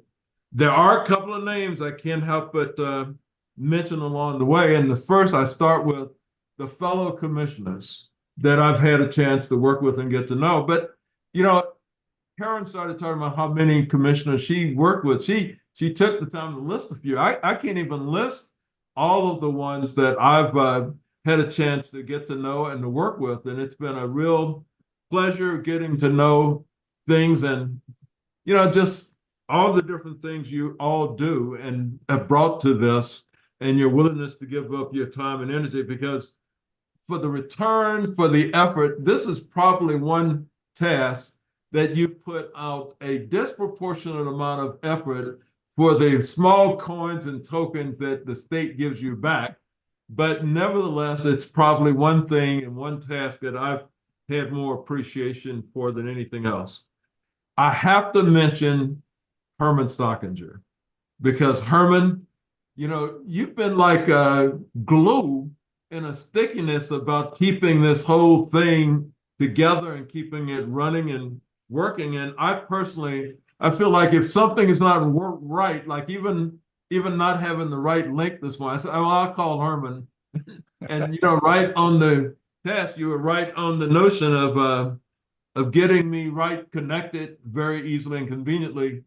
And it's, again, not simple, and it's complicated, and Jessica Mickelbus, I've had a couple of Region 1 directors other than, Jessica, and they've come, and she's remarkable. They've all been remarkable. They've all been good. I don't know how we continue to get, every time someone makes a career choice within CDOT, we seem to have someone else stepping to the front and they're just as good, if not better, than the person who was there. So it's been that way with Jessica and with the people who preceded her. Jeffrey Sudermeyer, how can we not talk about the job you and your team have done in terms of making this whole thing work? I listened to you, and even with all my experience in the finance and accounting world, I'm still amazed, and it took me several years before I felt like I was competent to ask even some of the questions about things that you just, you spin in your noggin and you work through them without much effort. So you and your team are phenomenal to me in terms of what you get done. So I'd like to just thank you. I'm not sure everybody always appreciates the work done by the bean counters, but you and your team do an extraordinary job of keeping everything in order. As I said, it's very complicated. And lastly, I think, Shoshana and her management and leadership of CDOT is very impressive. It's she keeps up with things in ways that are incredible. And I'm sure she's probably, in spite of her new challenge, she's probably still keeping some tabs on how things are going. It's an impressive team. Thank you all for giving me a chance to really work with you. So those are my comments. So thank you, Chair, for giving me a chance to make them. Thank you, Vice Chair Adams. And I just want to echo just a few things. What a wonderful group of folks, and all the wonderful things that have been said today. And Karen, Eula, Jessica, Mark, I'm definitely going to miss all of you. Eula and Karen were here when I first came on board, and I had a feeling that the learning curve was going to be straight up, and I found out real quickly that it was.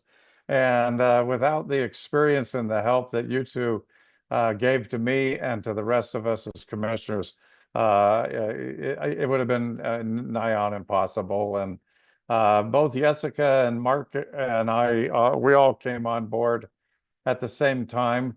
And what I have learned from both Jessica and Mark has been just absolutely spectacular from both of your perspectives. I definitely hope that I get the opportunity to work with both of you even more in the future. And the greatest compliment that I can ever give to anybody, at least in my humble opinion, is when I work with somebody that it's been great working with you, not just as a colleague, but as a friend. And I consider all of you my dear friends, and I wish you all the luck in the world. And if you ever need us for anything, you know where we are, particularly on the third Thursday of each month. You know exactly where we are. So please reach out if you need us for anything, and we'll definitely do the same thing with you. The second thing is, this will be my last meeting as the chair. I'm hoping to come back as a commissioner. I've got my application in. We'll see. I'm certainly got my fingers and my toes crossed because I love doing this work. But I want to thank everybody that's helped me do this. I never really wanted to be an officer of the Transportation Commission. Circumstance happened to change, and I was asked to step up. And so I thought, well, shoot, I'll do my part only if Karen taught me how to do it. And that's precisely what she did. And I've thoroughly enjoyed it. I want to thank all of you for being with me and supporting me as I stumbled and bumbled my way through the process. I've thoroughly enjoyed it, and I very much am happy to hand the gavel off to our new officers and do everything I can to support them as well. And Herman, I have to echo what Eula has said. You're the Transportation Commissioner's speaker. You know how to calm us all down and keep us working and keep us all on the same page. And you've made my job as the chair extremely easy. So my hat's off to you, my friend. Thank you so much for doing that. The only other comment I have is I just want to echo the comments about the number of projects we got going on. It is cone season, lots of activity going on. We got a number of them going on in my district and in my town, and I'm really thrilled to watch them go up and all the incredible professionals that are working on it. I would point out, I don't know if we need to amend it or anything. I noted in the minutes that I was quoted as saying I was pleased to see how the highway I-25 through Pueblo was being painted. What I actually said was it was being paved. I don't know if they painted it too, but I do know that it was being paved. And so that was my comments, and I would point that out there. And then the final thing is safety. I can't echo that enough. All of you talk about it. We talk about it constantly, and yet we see it out there constantly. I've had the great opportunity to have wonderful conversations with our state patrolmen, our sheriffs, our police officers, and it's just a tough lift. For some reason, there's been a significant paradigm shift in the attitude of the general public on how we treat each other, particularly on the highways. And it's no longer the golden rule. It's, hey, get out of my way. And I'm hoping that we can all continue to work together to find a way to bring back that golden rule, bring back safety, and for goodness sakes, protect all of the other folks on the highway, including yourself and your family, but also the incredible citizens that we're lucky to have working for us in CDOT that are just out there to do their job. And they don't deserve to be working in an unsafe condition. So anyway, those are my comments. I think we took a little bit more time on our commissioner's comments than we normally do, but I think that's appropriate under the circumstances. So we'll go ahead and go on to the next item, which is the Acting Executive Director's Management Report from Sally Chaffee. Sally. Thank you, Commissioner. You guys are hard to follow this month, so all of you, very nice comments. I will start with really great news. During the last session, we got notice that Levelland Pass is open, excuse me. So on Sunday morning, Father's Day, we woke up to a pretty significant landslide.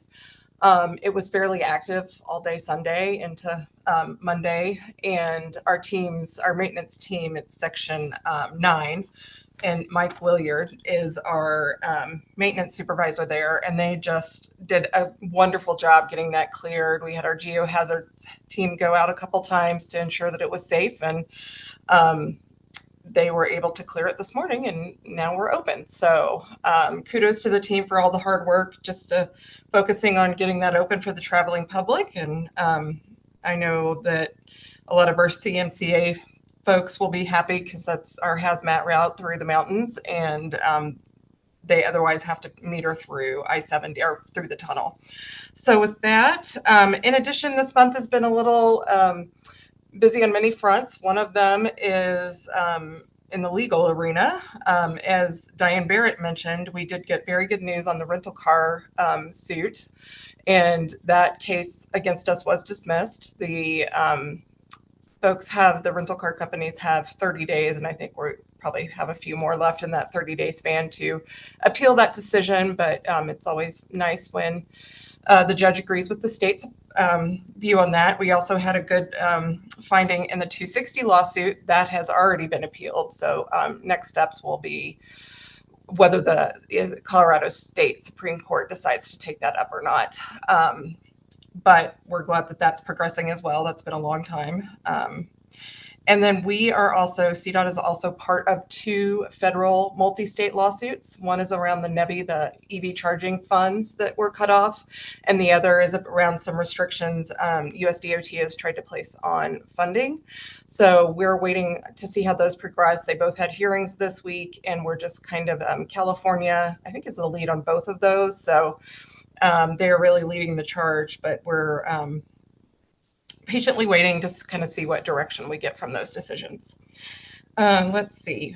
Again, thank you to all the staff, Herman, all of you for making the time for the telephone town halls. The last one, which was Eula and Jessica, I actually got a phone call to join it. I missed the call, but I thought that was nice. But I know we've gotten a lot of positive feedback for having that ability for folks to provide comments on what they'd like to see our roads look like. We have, tonight we have a Mountain Rail open house. We're gonna meet with the public up there and kind of roll out some of the final pieces of the service development plan that we've been working on. So the team is very excited about that. And we also have our rodeos starting, which is when our maintenance teams go out and compete for all the amazing things that they can do in our equipment. So that leads up to a statewide rodeo in August. But those are kind of going on across the state right now, and they're always a lot of fun. And with that, I'd just like to pass on Shoshana's thanks to Mark and Jessica, Eula, and Karen, and mine as well. It has been wonderful having you all on the Transportation Commission. I know Director Liu is sorry she can't be here today, but she did want me to pass on her regards, and thank you for your time and service. That's it. Thanks. Thank you, Sally. Appreciate it. That takes us on to the next item, which is the CTIO Director's Report. Piper Darlington. Piper. And Chair, Piper had a conflict this afternoon, so we'll just go pass that report on to the next one. Okay, sounds good. We'll go to the next item then, which is our stacked report. Gary Beatty. Yeah, good afternoon, Commission. First of all, I want to extend the thank you to the 4 commissioners that are leaving, Karen Stewart, Eula Adams, Jessica, and Mark. We definitely will miss you, and it has been good to have you serving on the commission and your thoughtful input and decision-making for the state. At our stack meeting, June 5th, it was a fairly straightforward short meeting with primarily information updates, at a statewide plan update, which went over town hall dates and how those were going. We had an end of winter maintenance update that covered the winter maintenance and the hurdles they had to overcome with the winter storms we had and lots of snow days to deal with on a statewide basis. And then we had a rest area update that gave us an update on all the rest areas around the state. One interesting thing I found interesting was the rest area in my area in Araba is the second busiest rest area in the state. And it's been getting some upgrades and things to the facility. And it's one that's being looked at for truck parking to try to address some of the shortage of truck parking for people when they need to be able to park their trucks for their time of service limits. The other item was MMOF funding update.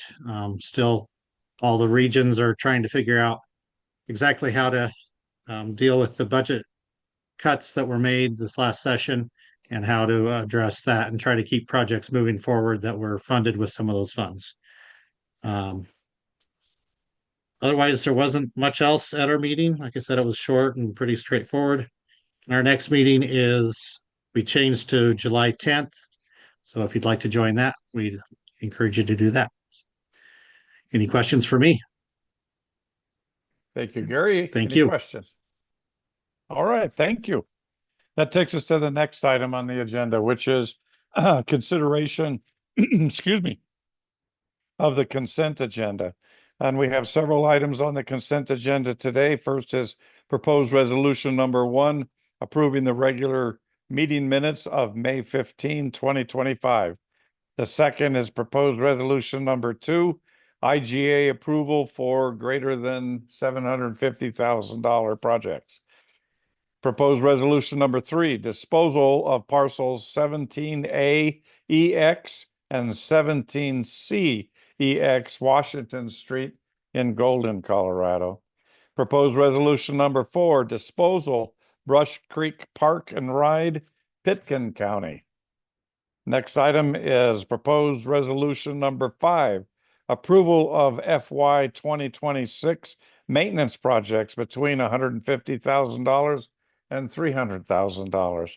And the final one is proposed resolution number 6, SIB interest rate recommendation for a second half of 2025. Those are the resolutions that we have before us on the consent agenda. If there is no desire by a commissioner to remove any of those items for further discussion, I would ask for a motion for approval of the consent agenda. So moved. Motion to approve the consent agenda. Okay, motion to approve by Commissioner Bowman. Do we have a second? A second. Got a second from Commissioner Ritter. Is there any further discussion? Hearing none, all in favor say aye. Aye. Aye. All opposed, say no. All right, that passes unanimously. Thank you. That takes us to the next item, which is discuss and act on proposed resolution number 7, approve transfer of assets to BTE. Jeff Sudmeyer. Good afternoon. I'm requesting your approval of a resolution number 7, transferring assets from CDOT to the Bridge and Tunnel Enterprise. You'll hear Patrick Kalinda during the BTE agenda with a related resolution acknowledging and accepting the transfer of these assets. These assets are transferred from CDOT to Bridge and Tunnel Enterprise when a CDOT bridge structure requires major rehabilitation. In those cases, the asset is transferred from CDOT to BTE prior to or soon after completion of the work, and then the rehabilitated bridge becomes an asset of the Bridge and Tunnel Enterprise. This resolution transfers 2 structures in Region 1 that are scheduled for completion this upcoming fall, and 1 structure in Region 5, the rehabilitation of which is already completed and was completed this past fall. So happy to answer any questions. Otherwise, I'd request you approve this resolution transferring these 3 structures to Bridge and Tunnel Enterprise. Thank you, Jeff. Are there any questions for Jeff on this motion or on the resolution? Hearing none, I'd entertain a motion. So moved. Got a motion from Commissioner Holguin to approve. Is there a second? Second. Second for Commissioner Garcia. Is there any further discussion? Hearing none, all in favor say aye. Aye. All opposed say no. That passes unanimously. Thank you. Next item is discuss and act on proposed resolution number 8, approving the TC chair to sign the joint service IGA. This is the conversation we've had for the past several months, and that matter is before us for consideration. Herman, you're up on this. Yep. Thanks, Chair. First, I want you all to know that if I knew Piper was going to pass the "we did it first" card, I would have changed the entire agenda. But we're past that now, so she gets that credit. Second, if you'll indulge me, I also want to say that about 23 years ago, when I was CDOT's legislative liaison, one of my favorite legislators, Dorothy Butcher, Chair Hart, you probably know Dorothy from down in your area, called me and our executive director at the time down to the Capitol, and she grilled our director really hard about passenger rail. And at the time, our director said it wouldn't happen for at least another 30 years, which did not make Representative Butcher very happy. Suffice it to say, that meeting left a permanent impression on me. So it's kind of fun for me to be able to present this resolution to the commission today. Just like our really large projects, Front Range Passenger Rail is going to need to happen one big chunk at a time. And this resolution in front of you is that we think that first big chunk for Front Range Rail. We wouldn't have this resolution or the IGA in front of you today had it not been for the hard work of our attorney, Justin Curry, who did a great job hammering out agreements with the other attorneys. And then, of course, Diane Barrett, Brandon Schaefer, and Lisa Kaufman, and our great partners at RTD and the Front Range Passenger Rail District. So this resolution in front of you does authorize our TC chair to sign the IGA on behalf of CDOT and the commission. That's because the statutory language related to joint service specifically calls out the Transportation Commission as a body to approve a partnership for CDOT and the commission. So with that, I'm happy to answer any questions and ask for an aye vote. Herman, thank you for that history. I do recall Dorothy when she did that, and she made the press in my part of the state, and I made a point of going over to her on stage before a meeting and thanking her for doing exactly that. So sorry about the beating up, but I'm glad we're getting to this point. So any other comments or questions before we go to a vote? Hearing none, I would ask for a motion. Move to approve. It's been moved by Commissioner Masters. It's seconded by Commissioner Ritter. Is there any further discussion? Hearing none, all in favor say aye. Aye. Any opposed say no. Let the record reflect that passes unanimously. Thank you. All right. That takes us to the next item, which is discuss and act on proposed resolution number 9, ninth budget supplement for FY 25. Beth, well, Jeff and Beth. Jeff. Hello again. Yes, requesting your approval this month's supplement to the CDOT budget.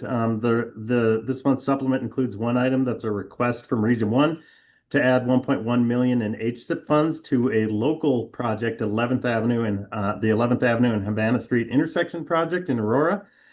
This project was previously awarded 2.8 million in HSIP funds through the local HSIP award process. Bid amounts came in significantly higher than the project budget, reflecting increased labor and material costs since the time the original project cost estimate was developed. The city of Aurora applied for an additional 1.1 million, and they were awarded those funds through the local HSIP award process. This change requires TC approval because per PD 703 because it's increasing the original construction budget on a project by more than 15%, which triggers the commission approval. I'm happy to answer any questions. Otherwise, I would request you consider a motion to approve. All right, any questions for Jeff on this resolution? Hearing none, I'd entertain a motion. Move approval of resolution number 9. Thank you, Commissioner Cook. We've got a motion to approve. Is there a second? Second. Been seconded by Commissioner Holguin. Any further discussion? Hearing none, all in favor say aye. Aye. All opposed say no. That passes unanimously. Thank you. That takes us to the next item. This is other matters, and this is election of officers for our next cycle, fiscal year 25 to 26. And first, I'd like to start this with an apology. We weren't real sure how to trigger this because we were hearing different conversations about who might wish to stay on the commission and who might not wish to stay on the commission. So we had a few conversations about what to do. Normally, we would go through a nominating process with a nominating committee, but we should have done that a couple of months ago. But with the changes that are happening and losing some of our dear friends on the commission, we couldn't do it. And so what it boiled down to is when we knew after the dust had settled, we knew who was on the commission and who was leaving, and it left us in a short period of time. So Herman and I discussed it, and we thought, well, shoot, why don't we just start making a few phone calls? We talked a little bit about the folks that had experience with this kind of thing, and frankly, folks that we thought might be willing to accept this kind of leadership position.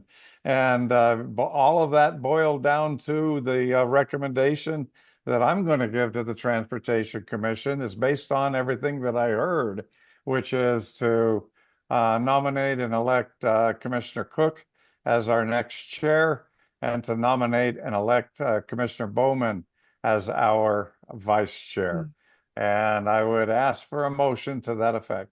Commissioner Stewart. Thank you very much, Chair. And it's my great pleasure to make a motion to have Commissioner Shelley Cook as our chair and Commissioner Barbara Bowman as our vice chair. And let's not forget our hardworking secretary, Herman Stockinger, as our ongoing secretary. So motion is made. We will include that in the motion. Is there a second? Second.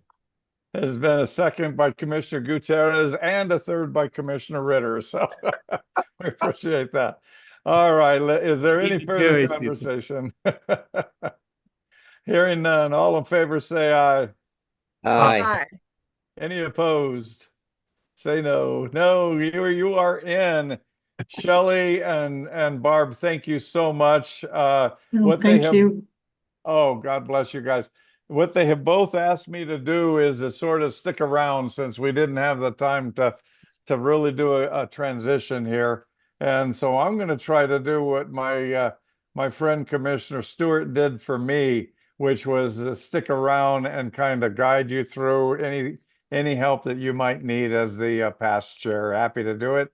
And Herman would like to make sure that motion is reflected as all three positions being nominated and elected for the next cycle. So Thank you for the honor. Thank you for the honor. Really appreciate it and look forward to serving with Commissioner Cook and all of you again. And thank you. And thanks, Commissioner Hart, for staying on. Yeah. Thank you all. Thank you. Thank you both. Thank you both to Commissioner Cook and to Commissioner Bowman. Karen, do you still, you still got your hand up? I do indeed, Chair Hart, and on behalf of the commission, I want to thank you for your wonderful leadership, being the chair this last year. You and I both know it takes quite a bit of work, quite a bit of preparation, but it's really a wonderful opportunity to learn so much about CDOT, and I'm so pleased that Commissioner Cook and Commissioner Bowman are going to be part of this, but I also want to acknowledge the work that you've done the last year and appreciate your leadership. So thanks so much, Terry. You've done a wonderful job. Thank you. Thank you, Karen. Very Bravo. kind.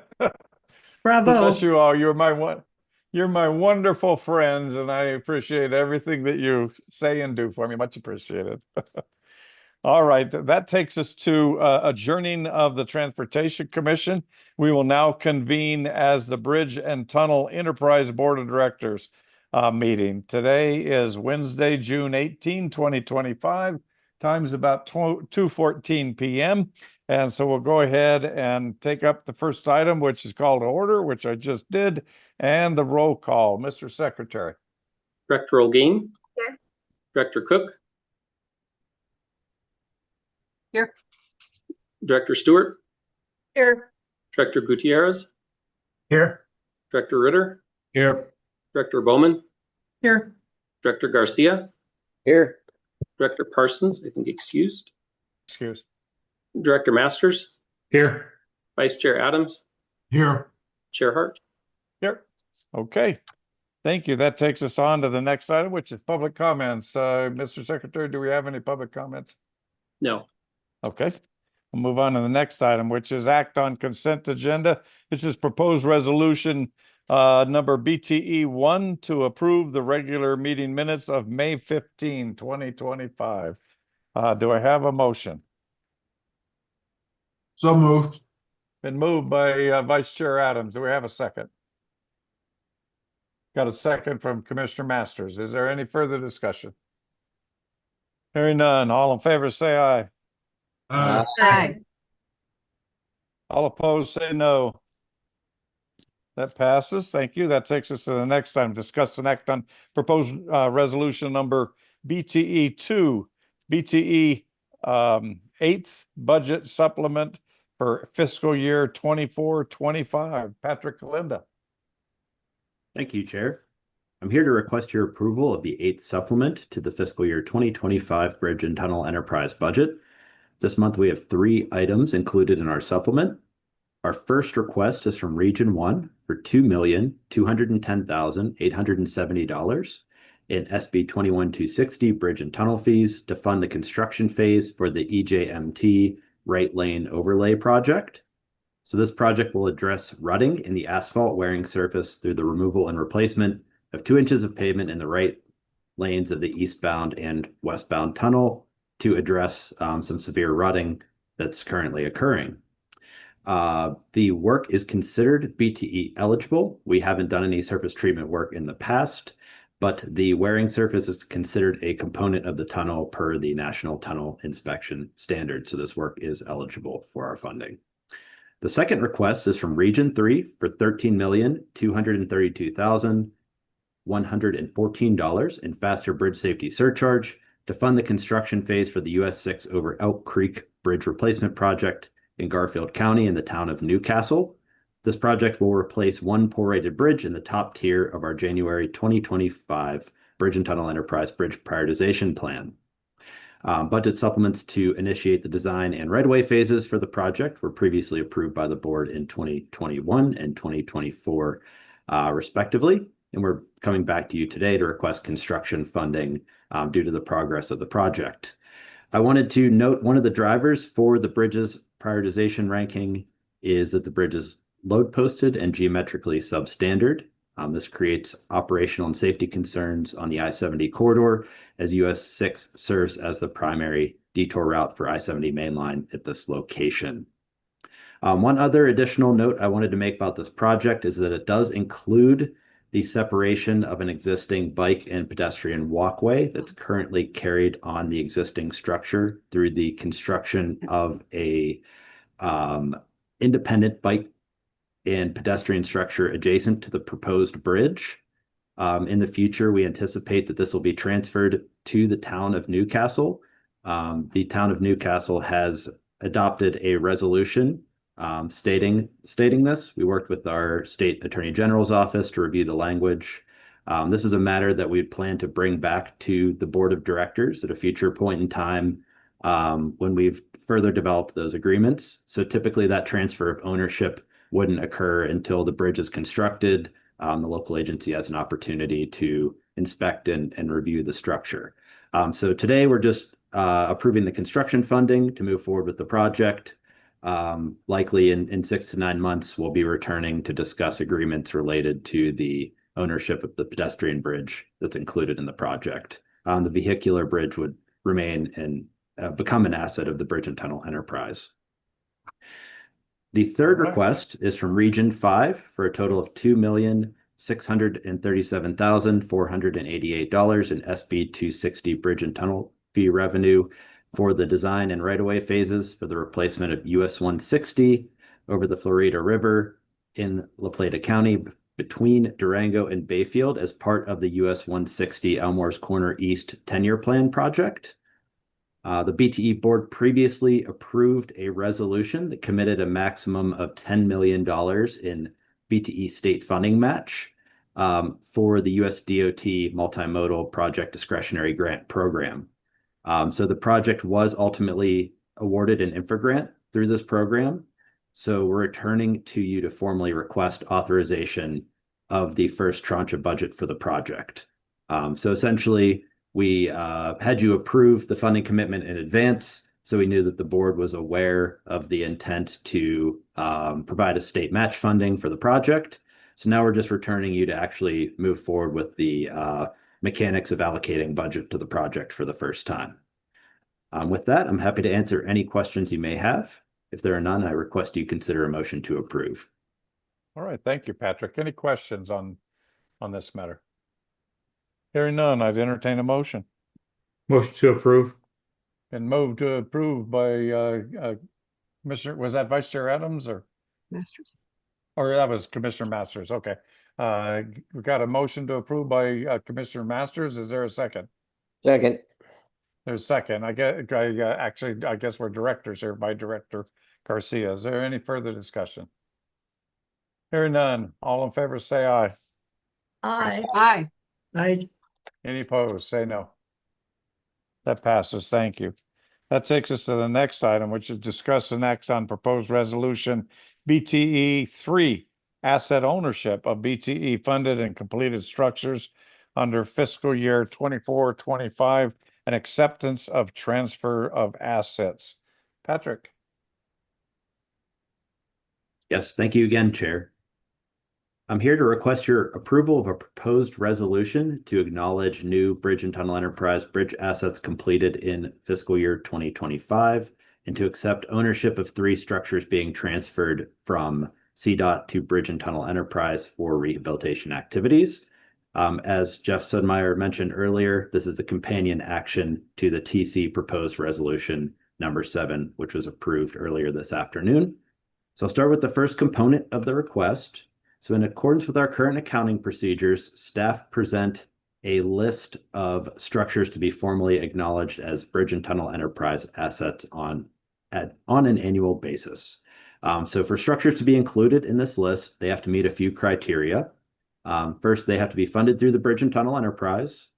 Second, they have to be open to traffic. And then finally, they have to be in their final configuration by the end of the fiscal year. So this is referring to our bridge replacement projects that were completed in the last fiscal year. So this year, our list includes 4 bridges, which have been itemized in the packet. And then there's a second and final component to the request. As Jeff reviewed earlier, there's a list of 3 assets, which are also itemized in the packet that were previously owned by CDOT that require transfer to Bridge and Tunnel Enterprise for rehabilitation. Again, in accordance with accounting procedures. As Jeff mentioned, This includes 2 bridges on I-70 east of Denver near Deer Trail that will be rehabbed as part of the I-70 East Bridge Rehabilitation Project that was brought to the Bridge and Tunnel Enterprise Board and the Fuels Impact Enterprise Board last month. And then a culvert on US 285 in Region 5 that was completed as part of a region-wide culvert rehabilitation project. So construction funding for all of these projects was previously approved by the board.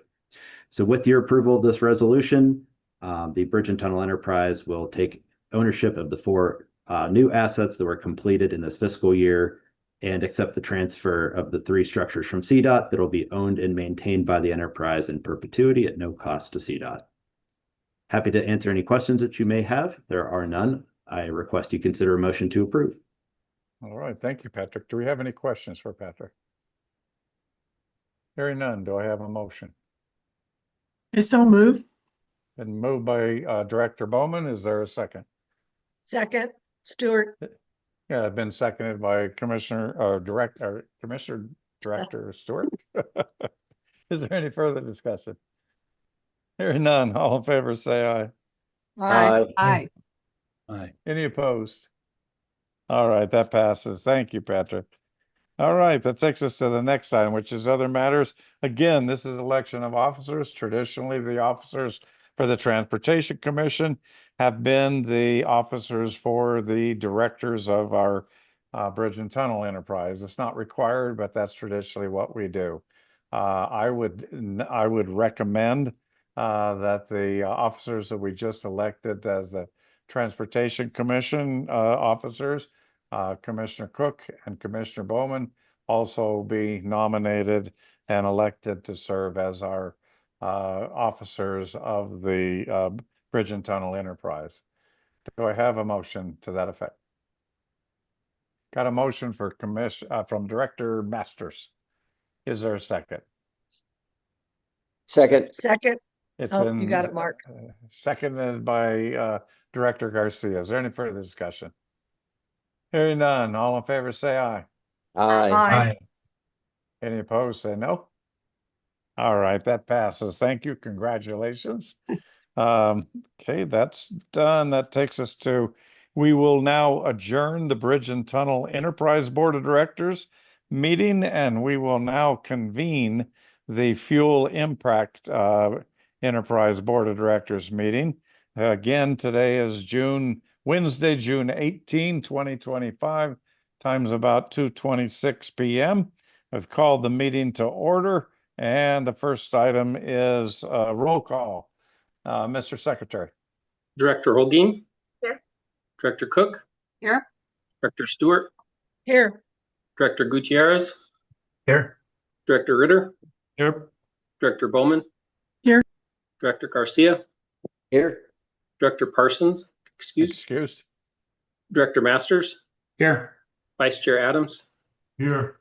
Chair Hart. Here.